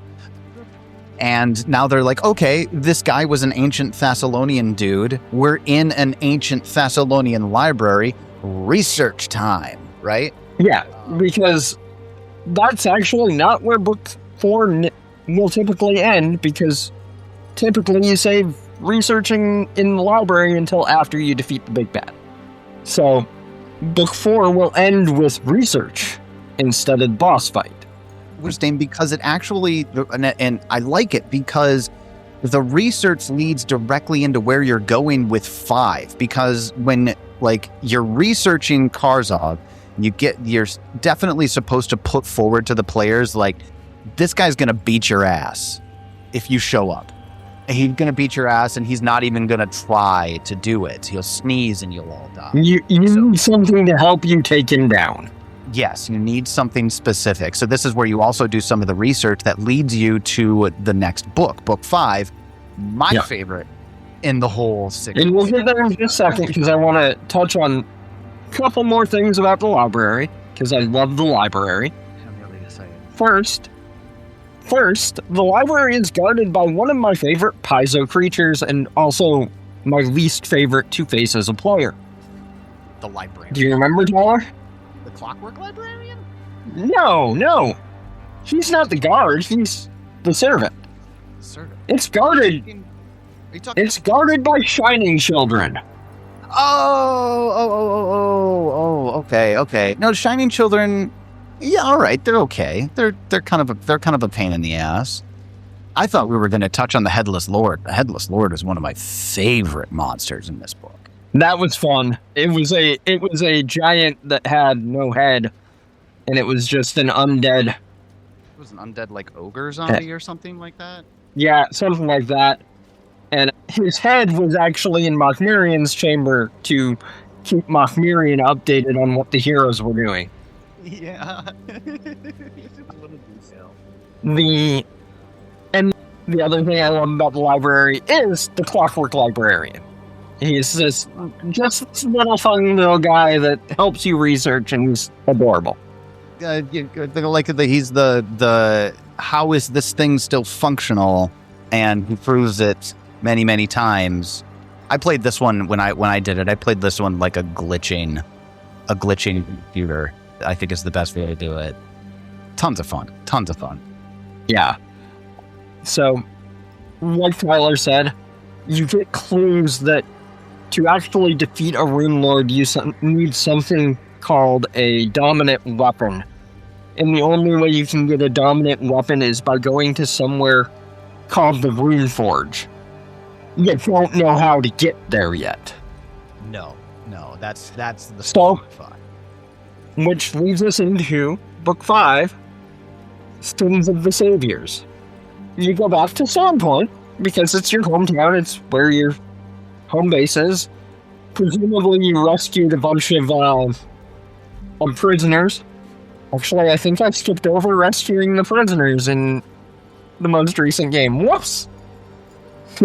Were they really that important? I mean, are they driving your plot? we had to bury Barty, so there was that. Right. Had to bury Barty. Things never mind. Whoops. Titus Scarnetti is still out Jorgenfist, I guess. Oh, it's a Scarnetti? No one cares. That's one of the people that got kidnapped was Titus, yes. So, go back to Sandpoint. And things keep getting fucking worse at this fucking town. Oh, yeah, there's like a sinkhole opened up. Random. Yeah, while you were gone, a sinkhole opened up. And, terrible things are coming out of the sinkhole. There's some guards down, they never came back. Yeah, this is actually where you find out that once you get into the sinkhole, you find out that this is the shrine to Lamashtu that corrupted Nualia. Right. And it's also yet another Thessalonian dungeon.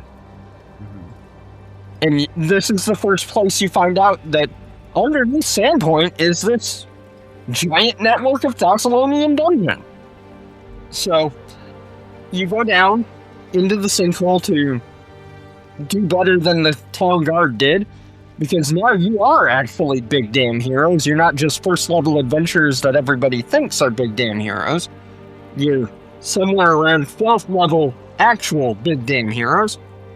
You go down, you fight some hounds of Lamashtu, you fight a man named the Scribbler who's been living down here for 10,000 fucking years, cursed with everlasting life and no way to leave, and he's gone a little bit insane while he's been down here. It's the old dude from Last Crusade. Yeah. Well, and not only has he like been stuck down in this shrine, but he's stuck in a particular room in the shrine because of a collapse that happened. Like this dude's just been going crazy. And it's funny, you can run this a couple of different ways. The Scribbler can really take the hero's arrival to be like, oh, thank God, news from the outside. Tell me, what happened? Mm-hmm. Until he gets bored of you. Yeah. And also, throughout this shrine, he has written on every surface of this shrine. That's how he spends his free time, is writing on every wall, every floor, every ceiling. Mostly vile, prayers to Lamashtu. But hidden among the bottle prayers to Lamashtu is a 5-stanza poem that tells you how to find the Rune Forge. Yep. So now you have your where of where do we need to go next? And it turns out that the Rune Forge is also in Verusia, further to the north again, near a boiling lake, steaming lake, not boiling, but steaming, near a mountain that has been carved into the face of a man, but erosion over time has turned it into a skull. It is known as Rhyme Skull. And the poem also tells you how to open the gate to the Rune Forge. So when you get to Rhyme Skull, you find yourself in a plaza that has 7 giant heads carved to look like specific people. And these people are Kroon, the Rune Lord of Sloth, Zutha, the Rune Lord of Gluttony, Alasnus, the Rune Lord of Wrath, Solshin, the Rune Lord of Lust, Xandergul, the Rune Lord of Pride, and last but not least, Karzug, the Rune Lord of Greed. Bellamarius. Well, I didn't forget her on purpose, but it's fitting that I forgot her because she would be so jealous that I forgot her. Because Bellamarius is the Rune Lord of Envy. yeah. Okay, that was pretty good. Well done on your part. It wasn't intentional, but I am laughing at it anyway. We'll take credit for it. Just, we'll pretend. So Bellamari is the Rune Lord of Envy as well. To open Runeforge, you have to cast a spell of their specific school of magic, or in the Rune Master, a spell that aligns with the sin that they represent. That's one of the changes that the Remaster made to the Runelords is, like in 1E and Freemaster, they had specific schools of magic, but because the Remaster got rid of schools of magic in that form, it gave you a little more flexibility on what Runelords can do. Sure.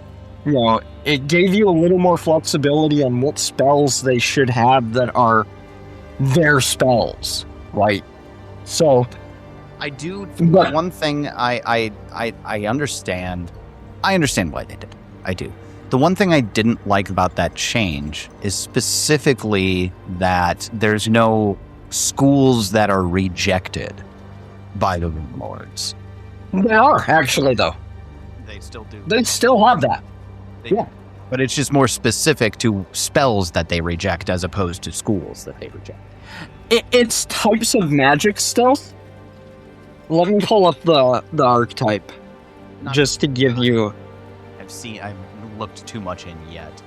Yeah, To be honest. I've looked at it a lot because I've been running it. So, School of Thessalonian Rune Magic. So, the way that they do it now is, like, I'm going to use Greed as the example because that's the one we're really talking about right now. The school, because they are still schools of magic, but they are the new definition of school. The school for Greed Magic is called the Precious Gleam School. It carries knowledge that the world's problems are far beyond one's current form and resources, but forms can change and resources can be hoarded with the help of magic. And anathema to the Precious Gleam is to use your magic to affect the mind or perception rather than physical reality. Which that still plays into transmutation and kind of rejects enchantment and illusion. Rejects enchantment and illusion. Which is the old transmutation. Yep. Okay. Yep. They still reject the same runes that they rejected previously. It's just how they word it is a little bit different. So, like, Lust is you can't use your magic to meddle with the physical forms or to invoke the void. So, that's transmutation and necromancy. And so, They just word it in a way that they can be OGL free. Yeah, good for them. So you cast some sort of magic that aligns with that Runelord sin. They give you a key, and that key will help you open the Runeforge. However, before you can open the Runeforge, you fight another dragon. Oh yeah, why not? This is Archrist, the Rhyme Dragon, or White Dragon. It's an ancient white dragon, if I recall. It is an ancient white dragon, yeah. And we were talking about this a little bit before we started recording, but Draconic Codex actually makes Archrist make more sense, because in the previous iteration of the game, white dragons were just bestial and cruel and stupid. And Draconic Codex kind of turned that on its head a little bit and turned white dragons, or rhyme dragons as they're now known, into creatures that really like to preserve the past. And to use a line that Tyler said, which makes complete sense about freezing knowledge, preserving in ice, Yep. And so it makes sense that Archrist is the guardian of this ancient Thessalonian place. Yeah, because in the original Cantation, he was just kind of there. He's just kind of there. But now you can actually make him a guardian of ancient knowledge that he is trying to protect. Ass Mountain. Why not be in this, right? Yeah. So, well, and I think that was really the only onus that they had for the little white dragon at the beginning, was like, it's at the top of a mountain. What kind of dragon's at the top of a cold mountain? White dragon. Also, white dragons are the lowest tier of the old chromatics, so you could actually have 13th, 14th level adventurers face against an ancient white dragon and survive. That's a good point. That is a good point. As far as the power levels. Yep. Yeah. So, you fight Archrist, you kill him, you get his horde, and then you open Runeforge. And Runeforge is one of the funnest dungeons in Paizo history. Hands down. So what Runeforge is it is a research laboratory for Thessalonian wizards, where the Runelords sent their magical scientists to perfect their forms of magic. And there is Runeforge is a den plane where people inside it do not age. So the only way to die in Runeforge is to be killed by somebody else. You don't need to eat or drink or sleep. You just study and perfect your magic. And each Runelord had their own wing of Runeforge. And there was an unsteady peace within Runeforge for a while. But Thassalon fell 10,000 years ago, and 10,000 years is a long fucking time to maintain an unsteady peace when you're actually getting no updates about the outside world. Yeah, At all. Whereas previously they had been getting updates from the Runelords, and sometimes they would get relieved of their duties and go back home. New people would come in to start studying, things like that. So there was a turnover, and that stopped suddenly 10,000 years ago. And that does things to people. The first of all is the Hall of Envy. The Hall of Envy, the Abjurant Halls of Envy. Envy, being Envy, demanded that their hall be closer to the Runeforge than everyone else's. Which was actually what caused their downfall, because it allowed everybody else to attack them. Hell broke loose. Much easier. So you have the Abjurant Halls of Envy, which is protection magic. And they got destroyed. All of them are dead. Their wing is in shambles. There's like a rod of disjunction. Yeah, there's a rod of disjunction trap in Hall of Envy.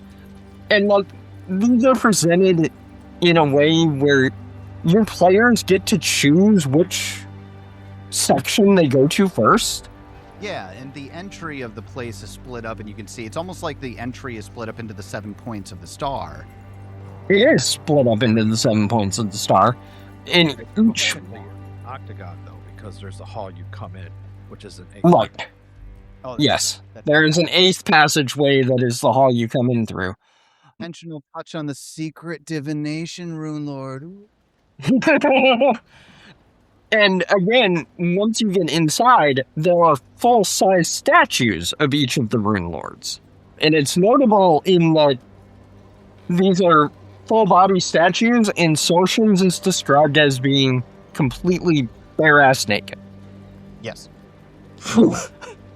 Runelord of Lust. don't forget, she's got a guy's arm too. Yeah. Naked with a guy's the sexiest of pole arms.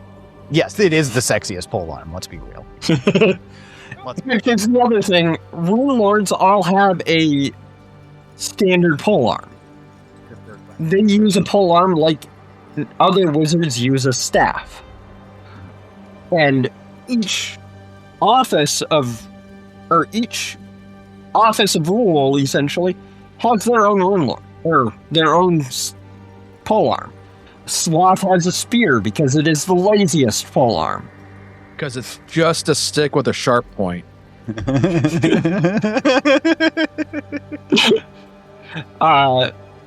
Lust has a guy's arm. Envy has a halberd. It's the curviest and the most shapely. It's the sexiest. It's be real. Yes, the curviest and most shapely. All right, how do you explain halberd, guys? And who's his halberd? Envy. Envy? Because they can't decide what kind of what they want on it. We want the best of everything. Right. Put one of all of it on it. All right. Pride is a Lucian hammer. How do you explain that one? They can't. They ran out of ideas. Explain scythe.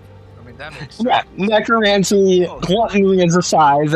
That's pretty self-explanatory. Harvesting your food with a scythe, yeah. And greed is a glaive. Which I don't get either.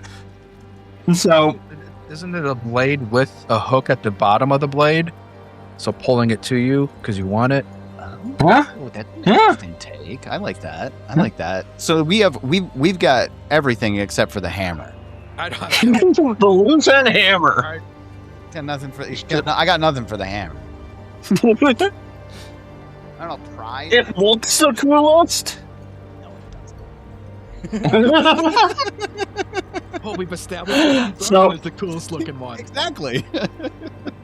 You know, the funny thing about this dungeon is that we don't actually have to spend very much time about it because it's so straightforward. This is the most straightforward yet I complicated it. Interesting. It's interesting because essentially all of this build up about there's different Runelords, they do different things, they have different schools of magic that they go and focus on, each have their own sin that is associated with it, and those themes are reflected clearly in their dungeons, right? In their views of the dungeon. It's very simple, but there's elegance in its simplicity. Because I look back at 15-year-old Jason, I'm building a dungeon. I'm not thinking in base 7. I'm building, right. I have a square, and each one of the corners is going to be themed after, I don't know, elements. Like, here's the earth corner, here's the fire corner, here's the wind corner, here's the heart corner. Go planets. But this allows so much more, like, the one thing I like about it, and it's certainly something that you pick up on. I don't remember who wrote this book, but I love the way that they did this. Wolfgang Bauer. Oh, that makes sense. We don't need to touch on every single one of them, but every encounter matches theme. Oh, no. Stephen S. Greer. Sorry, Wolfgang Bauer was book 4. Stephen Greer. Okay. Which is not a name I'm super familiar with. Yeah, I was going to say, I don't recognize that name at all. Gonna have to look at this up at work because this was a phenomenal dungeon. Because the way that it works out in everything about the dungeon fits theme, from the creatures to the wizards that are at the end of each one to perhaps even just the layout of the place. It all matches. Like the greed section is all divided as though it's like a giant vault, like a bank almost. Yep. Right? It's a vault, and it has some of the funnest traps. Oh, yeah. Or one of the funnest traps. Owl already knows about this trap, so I'm gonna tell Jason about it too.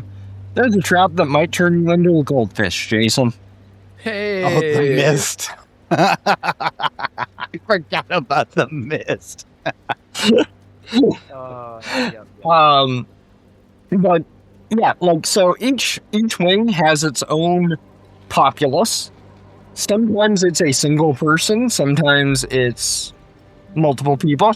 Most of them it's down to a single person, because time has not been kind. So you have the festering halls of sloth, which have just turned into a sloppy sewer. Disgusting. The lone survivor of the festering halls is bloated and has to remain in the same chamber that he's in because he is stuck there by devices that suck the humors out of his body. Yeah, that's right. And each of the corners of his chamber is each of the different humors. That's right. Yeah. There's the ravenous crypts of gluttony, where the last survivor is a lich who has, over time, killed the rest of the people in the hall and risen them as various forms of undead. There is we already mentioned the Abjurant Halls, which are populated by nobody because they all got murdered. What is this? The Halls of Wrath is filled with a bunch. The Halls of Wrath, which actually, surprisingly, are the most populated hall. Like, there's still a bunch of people in there constantly fighting each other.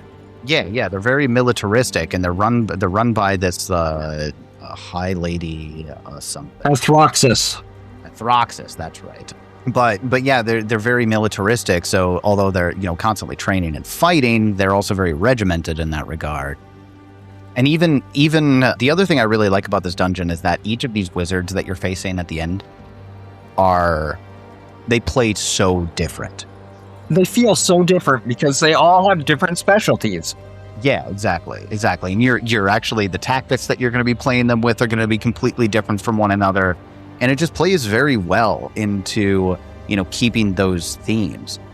But, after they go, your party goes through all of this, the big thing is that they have to try to find out the reason they're here is to forge this dominant weapon. And then they discover, I can't remember where they discover what they need, but there's this list that they come across that says okay, here I want to say it's in the Pride Halls.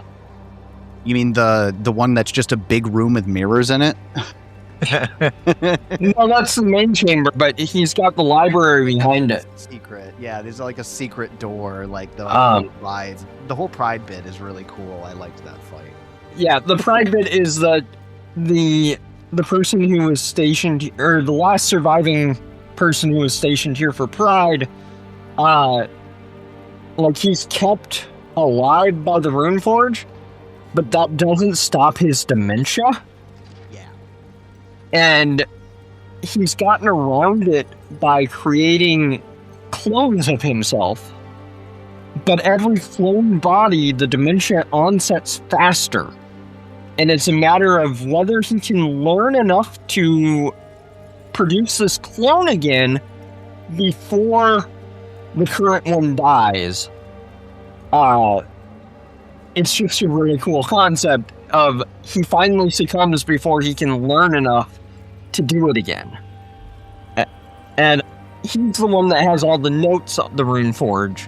But you have to craft a dominant weapon, which in the case of the Runeforge, or Greed, is a weapon that is attuned to either Lust or Illusion.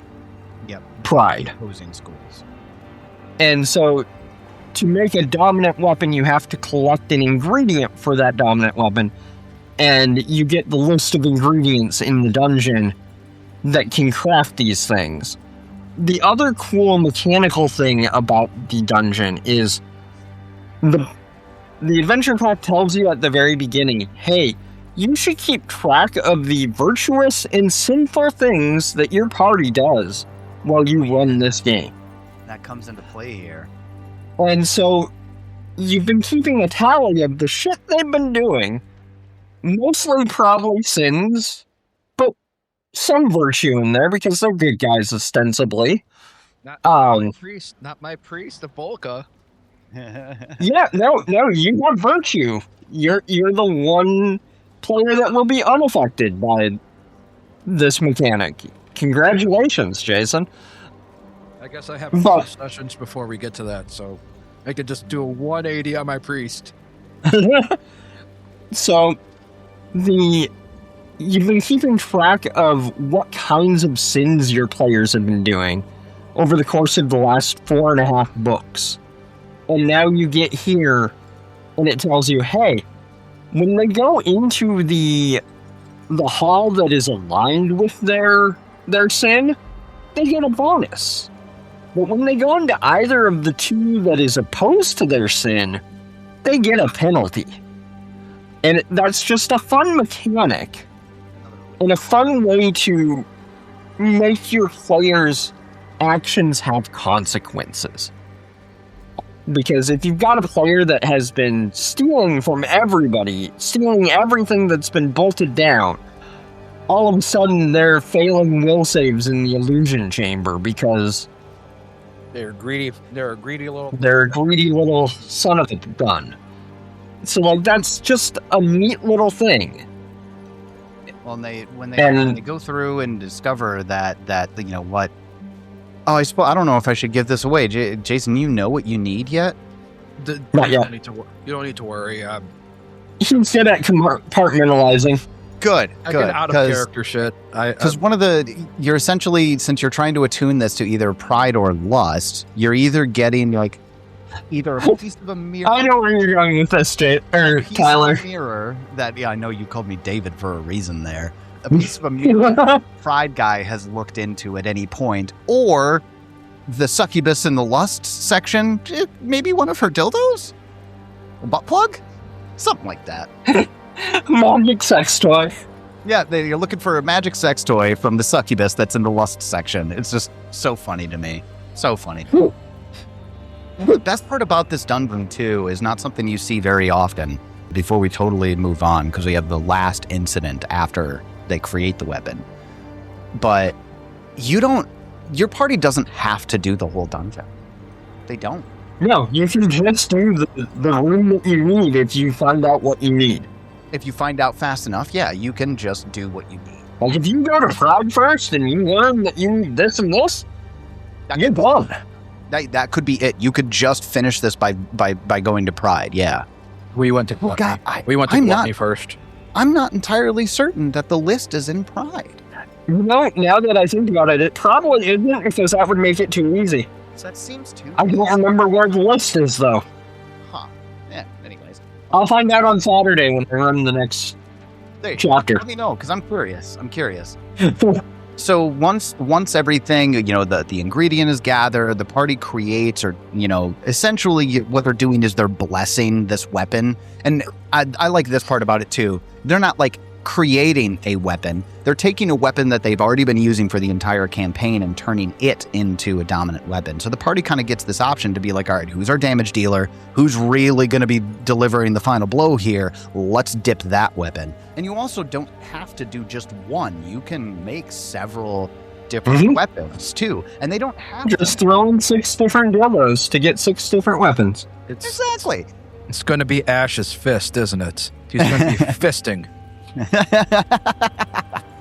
But the interesting thing that happens here is that once the dominant weapon is created in the Rune Forge, it's like Karzog's not fully returned yet, but he's now has enough influence on the world again that he actually feels this weapon being created. And then the statue that represents going to the Vaults of Greed, which is Karzog, comes to life and attacks the party. And that's like the final quote boss of this particular dungeon. Yeah. Because it doesn't have to be one of the wizards, right? It doesn't have to be any of these particular wings, but once the dominant weapon is created, then Karzu's like, you again? Punk asses? And that's the end of the book. And it won't be the last time he says, you again, punk asses. Seriously. I feel like from the first time that Karzo talks to the party, every time he sees him again, he's like, you again? Come on! Punk asses? Takes us so that does lead us to book 6, which is Spires of Zinchalost, which is written by... This is Greg Vaughn. I know this one because I interviewed. Yes, this one is Greg A. Vaughn, who, again, yet another one of the dungeon writers, yet again, another one that will become pretty fucking synonymous with adventure paths. I think he wrote a book in every adventure path until Shattered Star. I think so too. Yeah, he's taken part in most of these APs, and I love his writing. And I hate to say this is the weakest book of the 6. I disagree. Do you? Which one do you think's the weakest? I do. I don't like Fortress of the Stone Giants at all. Really? Okay. Like, I like the final part of the dungeon of that, and I love the library. I hate the monotony of, oh look, it's another stone giant. Oh look, it's another stone giant. Oh look, it's another stone giant. From like fighting things, you're fighting basically cookie cutter stone giants the entire time. When you come against a black monk, it's like, oh, thank goodness something different. Oh no, it's beating my ass. Oh no, it's beating my ass. The black monk's a wicked stat block in first edition. It's crazy. But I will say that I do agree that this is one of the weaker books of the adventure. It's just not my least favorite. Well, you're doing this thing that is uncommon to happen at the ultimate entry of a book. It's wilderness exploration. Because you don't know where Zinchalost is. Yeah, exactly. Don't know where this capital city is, so you have to go find it, and you end up spending the first half of the book just looking for the damn city. And you have another haunted house. That's true. It's a haunted log cabin. Mr. Vaughn wrote a book in every single AP until Mummy's Mask. That was the first one he missed. Really? Okay. That's deep. He went a little bit further than I thought he did. Because I thought he stopped at Shattered Star, but that means he also did Reign of Winter and Wrath of the Righteous. Yep. He missed Mummy's Mask. Well, I think he went back to school is the reason. And then he came back for Return of the Runelords. Yep. Although he didn't write an adventure there, he only wrote a back matter article. But it was still nice to have his name in the credits again. I like his storytelling. I love Grace. Oh wait, you said Return, not Revenge. Yeah, he wrote some Rise. He wrote back matter in Return with Rise of New Thassalon. So Spires of Zinchalost, you spend half the book looking for Zinchalost. You fight a Wendigo, which is a harrowing encounter. It's pretty rough, especially in the wilderness like that. It's in its element. And the first edition, I remember the first edition Wendigo is like... It was another one of those TPK machines. Yeah, it's like a mad dash to prevent the Wendigo from stealing party members, right? Because that's what it does. It just picks up party members, runs away. Flies off with them and drops them. Yeah. So, I mean, depending on... It's interesting because this is a good example of, just from a mechanic standpoint, the Wendigo fight, for me at least, is a good determination of whether or not your party has enough utility. Because a party with enough utility, the Wendigo fight is easy. A party with utility, they're getting screwed fast. Yep. And that's a good thing where you can see, oh, this means we're not ready to fight Karzar. Yeah, I would agree. But eventually you do find Zinchalost. It's this big capital city mostly ruins, because most people that live there have been dead for thousands of years, but it's starting to get more and more populous, mostly by giants, some Lamias, some monsters. And then you've worked your way through Zinchalas to find the pinnacle of avarice, which is Karzug's tower, and the final dungeon of the entire campaign. And you fight your way through that dungeon, fight a bunch more wizards, and you finally come up against Karzug in the Eye of Avarice. Great map. I love the map.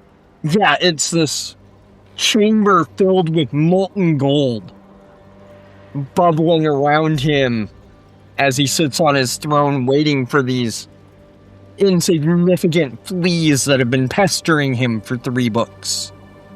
And you fight him. In the actual book, he is accompanied by Blue Dragon.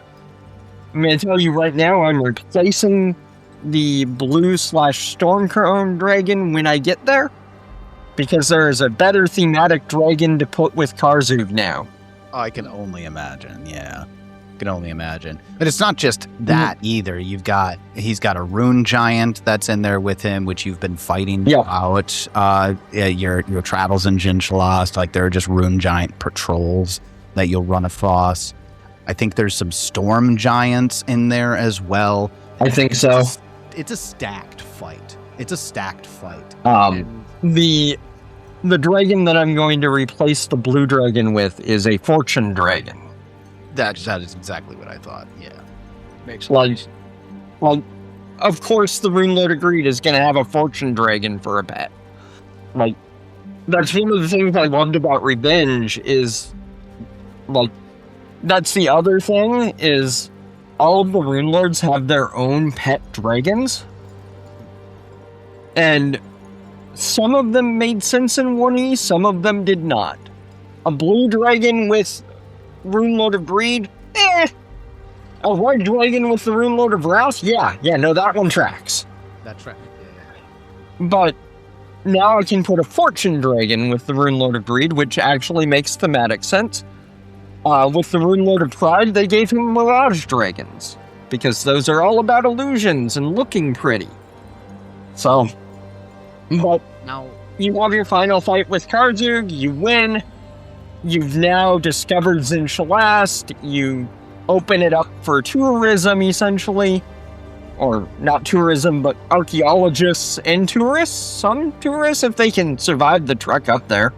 This actually gets to the something that you mentioned earlier, that we mentioned really early on, about how adventure paths have impacts that last. This adventure path and the conclusion of it opens up the floodgates, as it were, for archaeologists to really dig deep into Thessalonian shit, because the players have uncovered so many ancient Thessalonian sites, and primarily between Zinchalas and the library at Jorgenfist. In future APs, the library at Jorgenfist is like a place that scholars just go, right, to study Thessalonian history. Zinchalas is similar in that regard. It's a little more touristy, but it's more difficult to get to, so it's, that makes sense there. And also, it becomes the capital city later on of somebody else. Right. But we won't get there for like another 19 adventure paths, so we're not going to touch on that. So many. But the whole bit that, I mean, something that we haven't really touched on is Karzug's connection to Leng. Correct. Yes. Which is interesting. For me at least, when it comes to this adventure, Karzug's connection to Leng is so minimal. It's so small. In the place of the AP, at least, right? I felt like it should have a larger play in to the whole thing, but it didn't really come into play until right at the end, right? And even then, it might not come into play at all. Yeah. But yeah, that's Rise in a nutshell. I think we actually touched on segments 4, 5 Yeah, it's gonna say pretty well. Nutshell. Like segment 4, we were going to talk about the things that make the AP great. We did that as we were discussing the various parts. Segment 5, we were going to talk about criticisms and weaknesses. We also did that as we talked about the various parts. Kind of touched on book 6 too, like how you guys have run it, and Yep. the one thing I do want to touch on is this format of having an adventure told in 6 parts, 6 chapters, where essentially it's a 3-act structure, but there's 2 books per act. This is something that basically created a status quo, and until Starfinder came out and they started doing 3-book APs. Mm-hmm. Yeah. And then they started doing those in 1 or 2E, and now recently they have made the bittersweet decision to move away from the monthly format. I understand the reasoning of it's really hard to keep that monthly pace. They've been doing it for 20 years. Yeah, and even though they have it down to a science, the economy being what it is now, publishing these magazines at a monthly cadence with printing costs and tariffs and everything, it makes sense.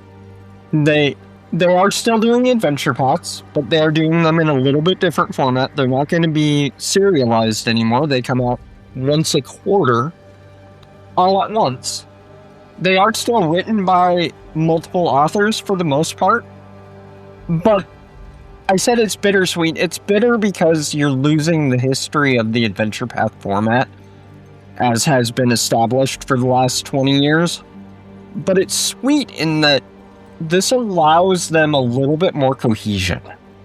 One of the biggest criticisms I think I have of the Adventure Path format, just in general, is the fact that you have disparate authors who are given an outline, and author number 2 doesn't get to see the finished work of author 1 before they're forced to basically complete their structure. So the themes might hold, they might not. There could be smooth transitions because it's something that's really clear in the outline and is easy to move, but there can also be very, very rough transitions. I mean, when you're dealt with that book. You dealt with that in Extinction Curse. Oh, Extinction Curse was one of the worst ones I've ever encountered for book transitions. Book transitions in EC were just awful in that regard. Yeah. I mean, so even still, I think, Cori, you're right that the sweet part of this, the part that's good for them as a publisher, is that they get to create that cohesion and ensure that it's there before the product is released finally. And I think that does 2 things. I think that allows them to create more high quality product, right? But I also think it allows them to even further lean into what one of their largest strengths is. And it's something we didn't really get a chance to talk about at the beginning when it comes to like Adventure Paths, what they do that modules don't do. Modules are not designed to be a complete story.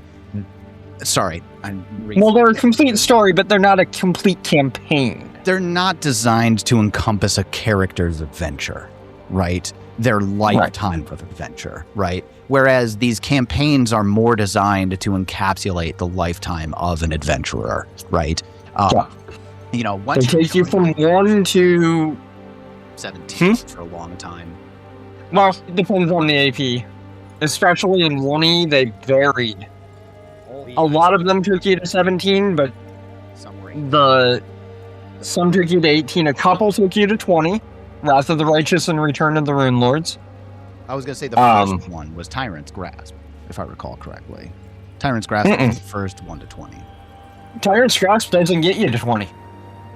Or is it the last one before they switched to going all the way to 20? Yeah. The only 2 1E adventure paths that go all the way to 20 are Wrath of the Righteous, the Mythic Adventure Path, and Return of the Runelords. And in Return of the Runelords, both of the precursor APs Rise of the Runelords and Shattered Star ended at 17. And there is a point in return where you can replace your character in return with your character from Rise or Shattered Star if you so desire, and finish their story up to level 20. Making it really like the only series of adventure paths are connected in a trilogy-like way. And now it's a quadrilogy. I suppose, yeah. I forgot about the Revenge stuff. Revenge. Well, and then after Tyrant's Grasp, for a while, they all went to 20. Yep. First 3. And then Abomination Vaults was the first 3-book AP, which only took you to 10. Now they're cutting that. Fists of the Ruby Phoenix took you from 11 to 20. And then they did a few more 1 to 20s. And then they settled into, let's do 3-book APs. And now they're in 1-book APs. And the 1-book APs can vary a lot, because they don't have to start you at 1, but they don't have to end you at 10 or end you at 20. The interesting one that's coming up for me is Bastion of Blasphemies starts you at 5. But that's because they expect you to do the new beginner box, and the Troubles in Grace adventure anthology to get you up to level 5.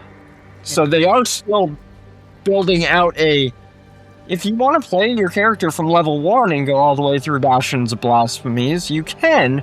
Here's how you do it. Right. And I think that allows them to do something that modules had over APs, and modules allowed you as a GM or a table to craft the life of the adventurer over the course of several different adventures, right? Yeah. Which I think is good. I think it gives people more. And you'll still have the ones that are the life of the adventurer, like Hellbreakers, that starts at level 1 and ends at level 10, and can lead right into Hell's Destiny, which starts at 11 and goes to 20. It really lets you... The module format is the way I ran first edition, and I made the reference a couple times, but it really lets you live your Indiana Jones fantasy, where you're doing this adventure. Yeah. And then you're doing this adventure. And then the characters can talk about what they did there in their downtime, whether they went and taught, professor of archaeology at... But here's a question I want to ask you. Two questions before we wrap it up. What do you think this AP, this adventure path as a whole, were the biggest influences on everything that came afterwards? It created Golarion. That's the big one. Like, yeah, you only were in Varissia, but you got hints of the rest of the world in it. And it gave you that taste before the campaign setting book came out to tell you about the rest of the world. But that is... Golarion is the reason I fell in love with Pathfinder as a whole. I love this campaign setting, and I've loved it since 2009 when I discovered it. So that's its big lasting impact for me, this is what introduced this campaign setting that I love so much. For me, I think it changed how it gave players and GMs another option. Something that I feel I don't know if this is overlooked necessarily, but I bring this up pretty frequently, where the older I got as a person, the less time I had to do homebrew things on my own, right? And the less time that I had to focus on making these stories cohesive that I was telling. Whereas the one thing that Paizo has done for, I don't know if casual gamer is the right way to say this, because I don't think I've ever met a casual Pathfinder player. Right. Yeah. But I will say that it has allowed me to keep myself in the hobby. As, I had a kid 15 years ago, and raising him, I didn't have the amount of energy or time that I used to, So being able to take something that was complete, and is whole and truly can just be run as is. But the thing I really like about these adventure paths, this would be one of the positives for me, is that they are still, I don't, vague's not exactly the right word, but they're still open enough that you can put in your own things. You can homebrew things into these adventures, right? Like, just for example, with the whole Fort Rannick, there's an entire section at the end of that book that's like rebuilding Fort Rannick. You know, it's like maybe 2 or 3 paragraphs in the actual text, but it gives you that space to give your players the chance to play within this space now, and maybe expand upon that in the future. So anyways, I think that's to answer, again, coming back around a long way on this question, it gives you enough, but doesn't hold your hand the entire time. There's a flexibility. That still makes it satisfying. Yeah, there's that flexibility. And that's something that being able to straddle that line so well. Not every AP straddles that line so well, but most of them do, right?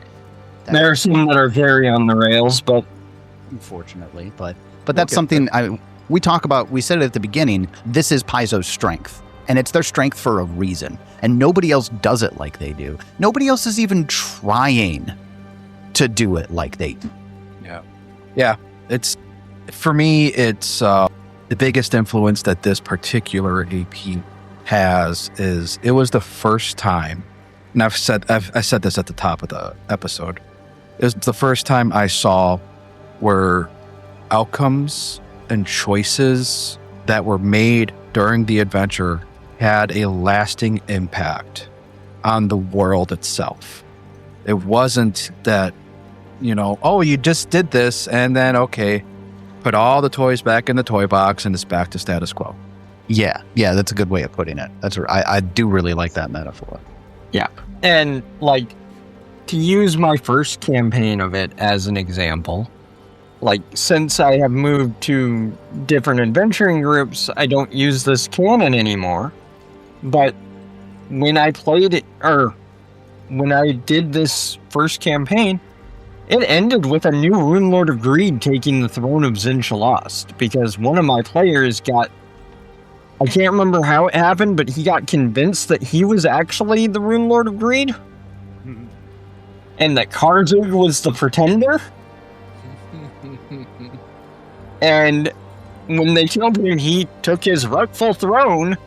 And so that campaign setting, that version of the campaign setting, which is what I ran all my friends back home through, every time that I referenced the events of Rise of the Runelords there, it ended with Gordo the Gnome, Runelord of Greed. All right, and I even like the way that, and we didn't really touch on it at the end of book 6, but there's a fallout option with the Oliphant of Jondelay. So even if your party fails at defeating Karzog doesn't win either, because he's been getting scammed by the denizens of Leng, and the Leng device that's supposed to bring him back to life doesn't, and instead it brings this creature, this giant elephant, essentially from Leng into the world of Golarion, and that's the big thing. The elephant isn't from Leng. Oh, Marmassif is what it's called. Well, no, the elephant is from a realm called Jondelay. Hence, Elephant of Jondelay. Elephant of Jondelay. I guess Jondelay is... wanted to bring him. That's one of the universities, isn't it? No. Is that the university that's on the back of the elephant? No. That plane ship? That's called Yashir or something like that. That's a Fey University. No. Jondelay is a collection of broken worlds. Okay. Where apocalypses have occurred, and the caretakers of Jondelay, the Watchers of Jondelay, have collected pieces of these apocalypses and stored them in this other dimension. Sounds like some Ashen Man stuff. Hey, you got it in one, Jason. That is some Ashen Man shit. I know me some Ashen Man lore. But that's I like, and that just goes deeper into the lasting consequences question. You know, Yeah. They have Most of the APs will have a section at the end called continuing the campaign, because again, they don't necessarily end at 20, so it gives you options on what you can do with these characters to get them to level 20. Plot threads you can tie up, things like that. But some of the continuing the campaign sections also have a, hey, what if the players lost? And that's what Tyler's referring to there. I think the biggest example, and we'll talk about this more when we get there, but the biggest example is Wrath of the Righteous has a what if the characters lost section, because that one does go to 20, so it doesn't have a here are the plot threads to continue, but it does have an extended what happens if you lose. Here's how. And it actually has a timeline of how quickly the world goes to shit because you lost this big fucking event. Yeah, that's great. That's great. Like, after 1 week, this nation falls. After 2 weeks, these 4 nations fall. After a month, half of the inner sea is conquered by demons. All right, so we hit the 3-hour mark. I got one last question before we wrap it up. Bold of you. Final takes. What are your final takes on this AP, on this first episode, on whatever? I think we might have to break this into 2. Unless we want to hit our listeners with the 3-hour one, but... I'll hit them with the 3-hour. I don't care. All right. They can two-part it on their own, damn it. That was my final thought on the first episode of this. I really enjoyed talking about this with you all. I think my passion for this AP is pretty clear. It's one of my favorites. It's not my favorite, but it is, like, it set the standard for a reason. It is one of 2 that I have participated in multiple times. You know, I've run it twice. Well, one of 3 I've participated in multiple times, I guess, because I've run Curse of the Crimson Throne 3 times. I've just never finished running Curse of the Crimson Throne.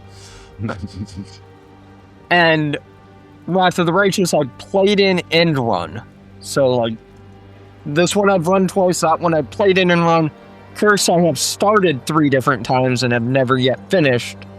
Hopefully soon. But it's one of my favorites. I love it. I love the quadrilogy that comes out of it. I am planning on running my players through all. I guess technically it's a quintology if you count 7 Dooms for Sandpoint as part of it. What?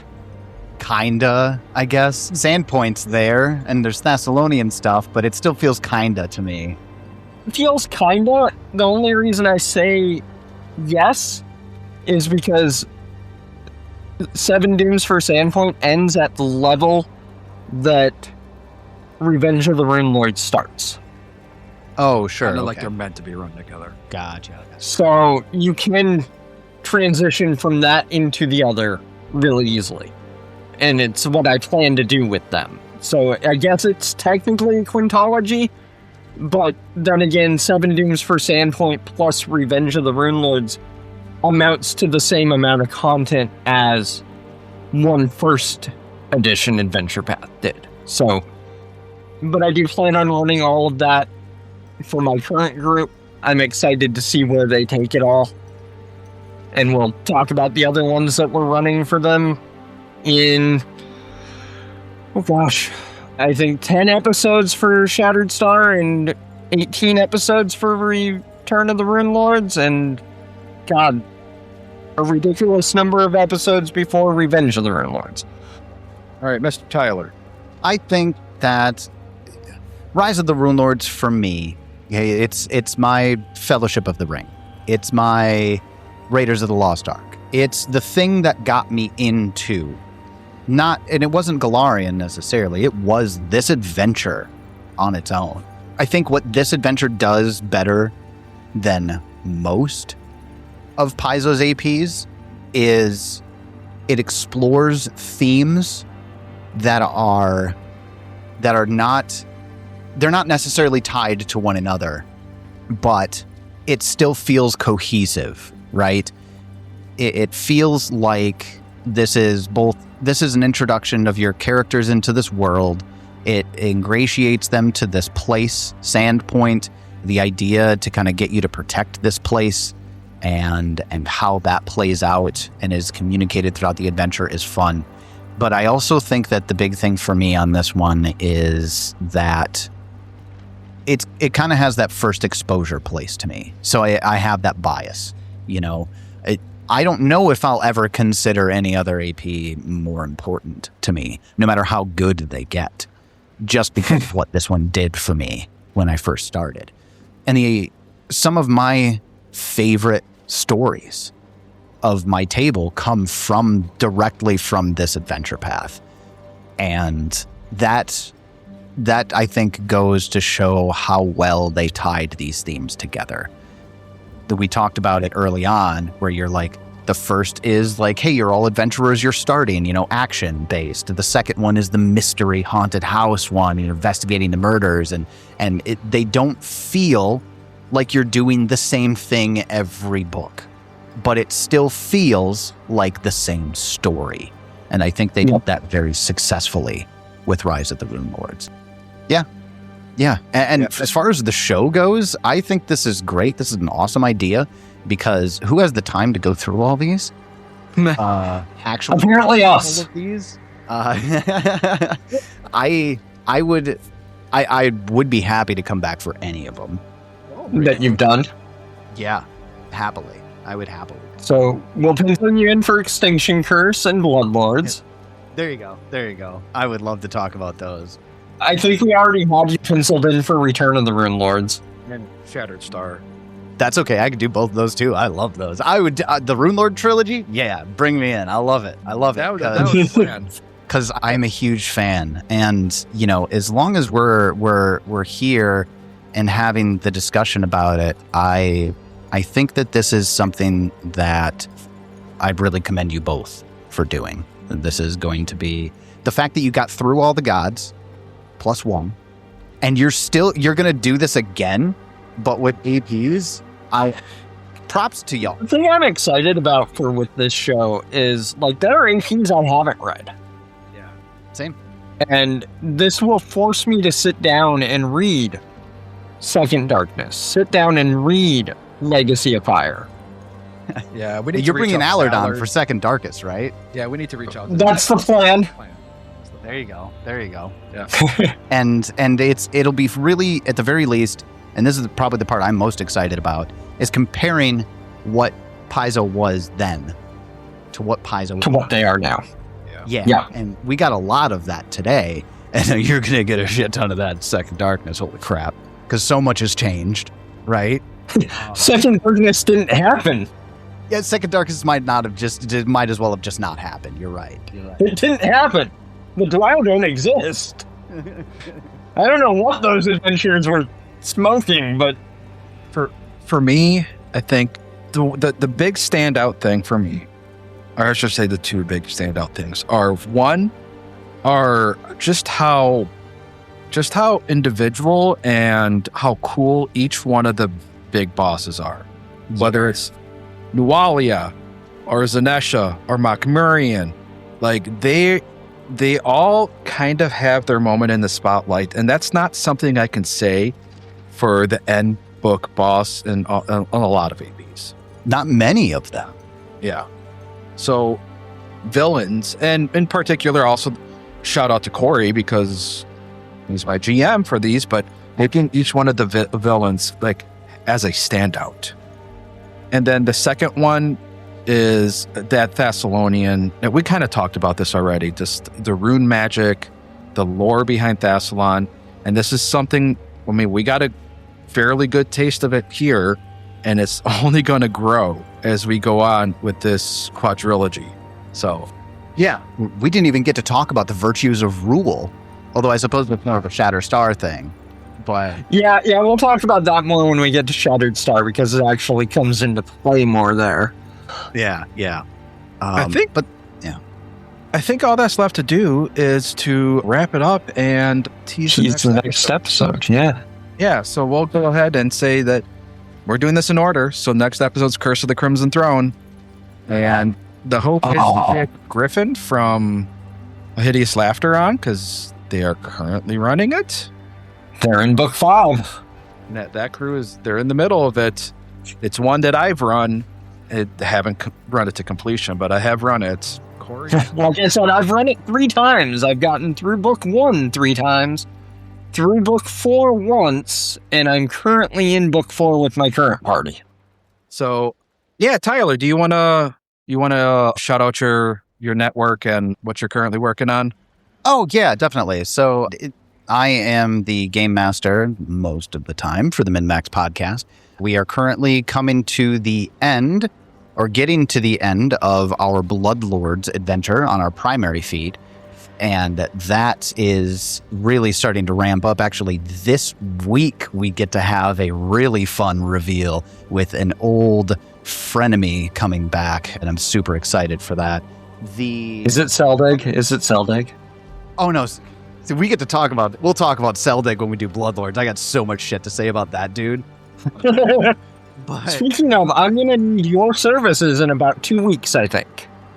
You need the Seldig voice. I do need the Seldig voice. I'd be happy to give it to you. So yeah, we're playing through Bloodlords right now. The other thing we're doing right now on our Patreon, patreon.com/MinMax, I am currently running and writing a homebrew second adventure, or Pathfinder 2nd Edition adventure, that I will basically summarize by saying it is a Pathfinder Isekai adventure. And where our main characters are literally just my players, and they built themselves in 2nd edition, and that's what we're doing. I'm really excited for that. I'm going to be, once we're finished up with it, I'm actually writing and editing it all at the same time, which is taking me so much more. Dude. So much more than I thought it was going to. Yeah. Shame on me. I'm gonna be there not too long. Yeah. When you're ready for it, man, hit me up. We'll talk. There's many things to consider. I can tease it right now. After Cori, you want to shout out anything?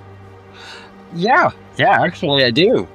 This will be the first some people are hearing of it. It's a little ways out still, but when Bastions of Blasphemies comes out in August, shortly thereafter, I will be launching the Bloody Tears podcast to run players through Pathfinder Castlevania. Yeah. And I am so... the other day. It's hype as shit. It is something... I have been waiting for a Pathfinder adventure to take place in Bastard Hall for literally 15 years. And they're finally doing it, and I am going to make the best of it and run Bastard Hall. Do you have your cast yet? I'll have 2 members of my cast. I have not put out recruitment notices to try to get the rest of them yet, because it's still several months away. But that's going to be coming in the next month or so, probably, because I want to at least run the cast through Beginner Box and see how they gel. And I'll be getting my copy of Beginner Box next month for subscribers. So, are you gonna tell us the name of the pod? Bloody Tears. Yeah, I ran my 25 North crew through Troubles in Otari. So, yeah, I recommend doing a little short thing. Yeah, if you're listening to this, you're already familiar with the 25 North podcast. I'm your GM, Jason. We're currently about a third of the way through book 2 of Sky King's Tomb. That one's going strong. We're in the Fae City, and there's so much bullshit going on, and it's great. Fae are awesome and terrible. Yeah, and I made the pretty soon we're getting a whole book of Fae. That's gonna be great too. And on the last Mutiny episode, I made the announcement that I'm putting together a secret project where I am homebrewing an entire setting and an adventure in it that is neo-noir urban fantasy Oh, fun. Where it is a third multiversal version of Earth and Golarion. It's another. Oh.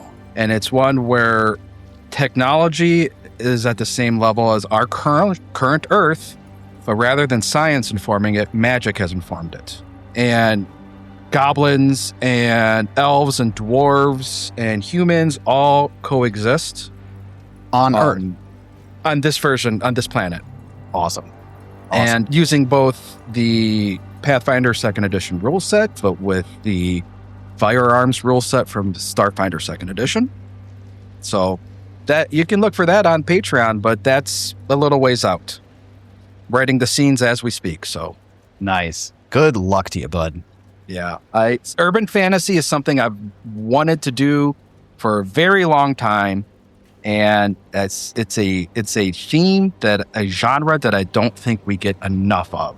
So fine, I'll step up and I'll do it myself, like Thanos said. I can only read Dresden's Files so many times. Right? Oh, Exactly. that reminds me. Did you ever play Mage? Yes. Mage the Ascension? Yeah, that Yes. reminds me of Mage. Oh, that's Yes, cool. yes. That's cool. I'm Um, excited for that then, man. I'm excited for you. Yeah, that'll be coming out soon.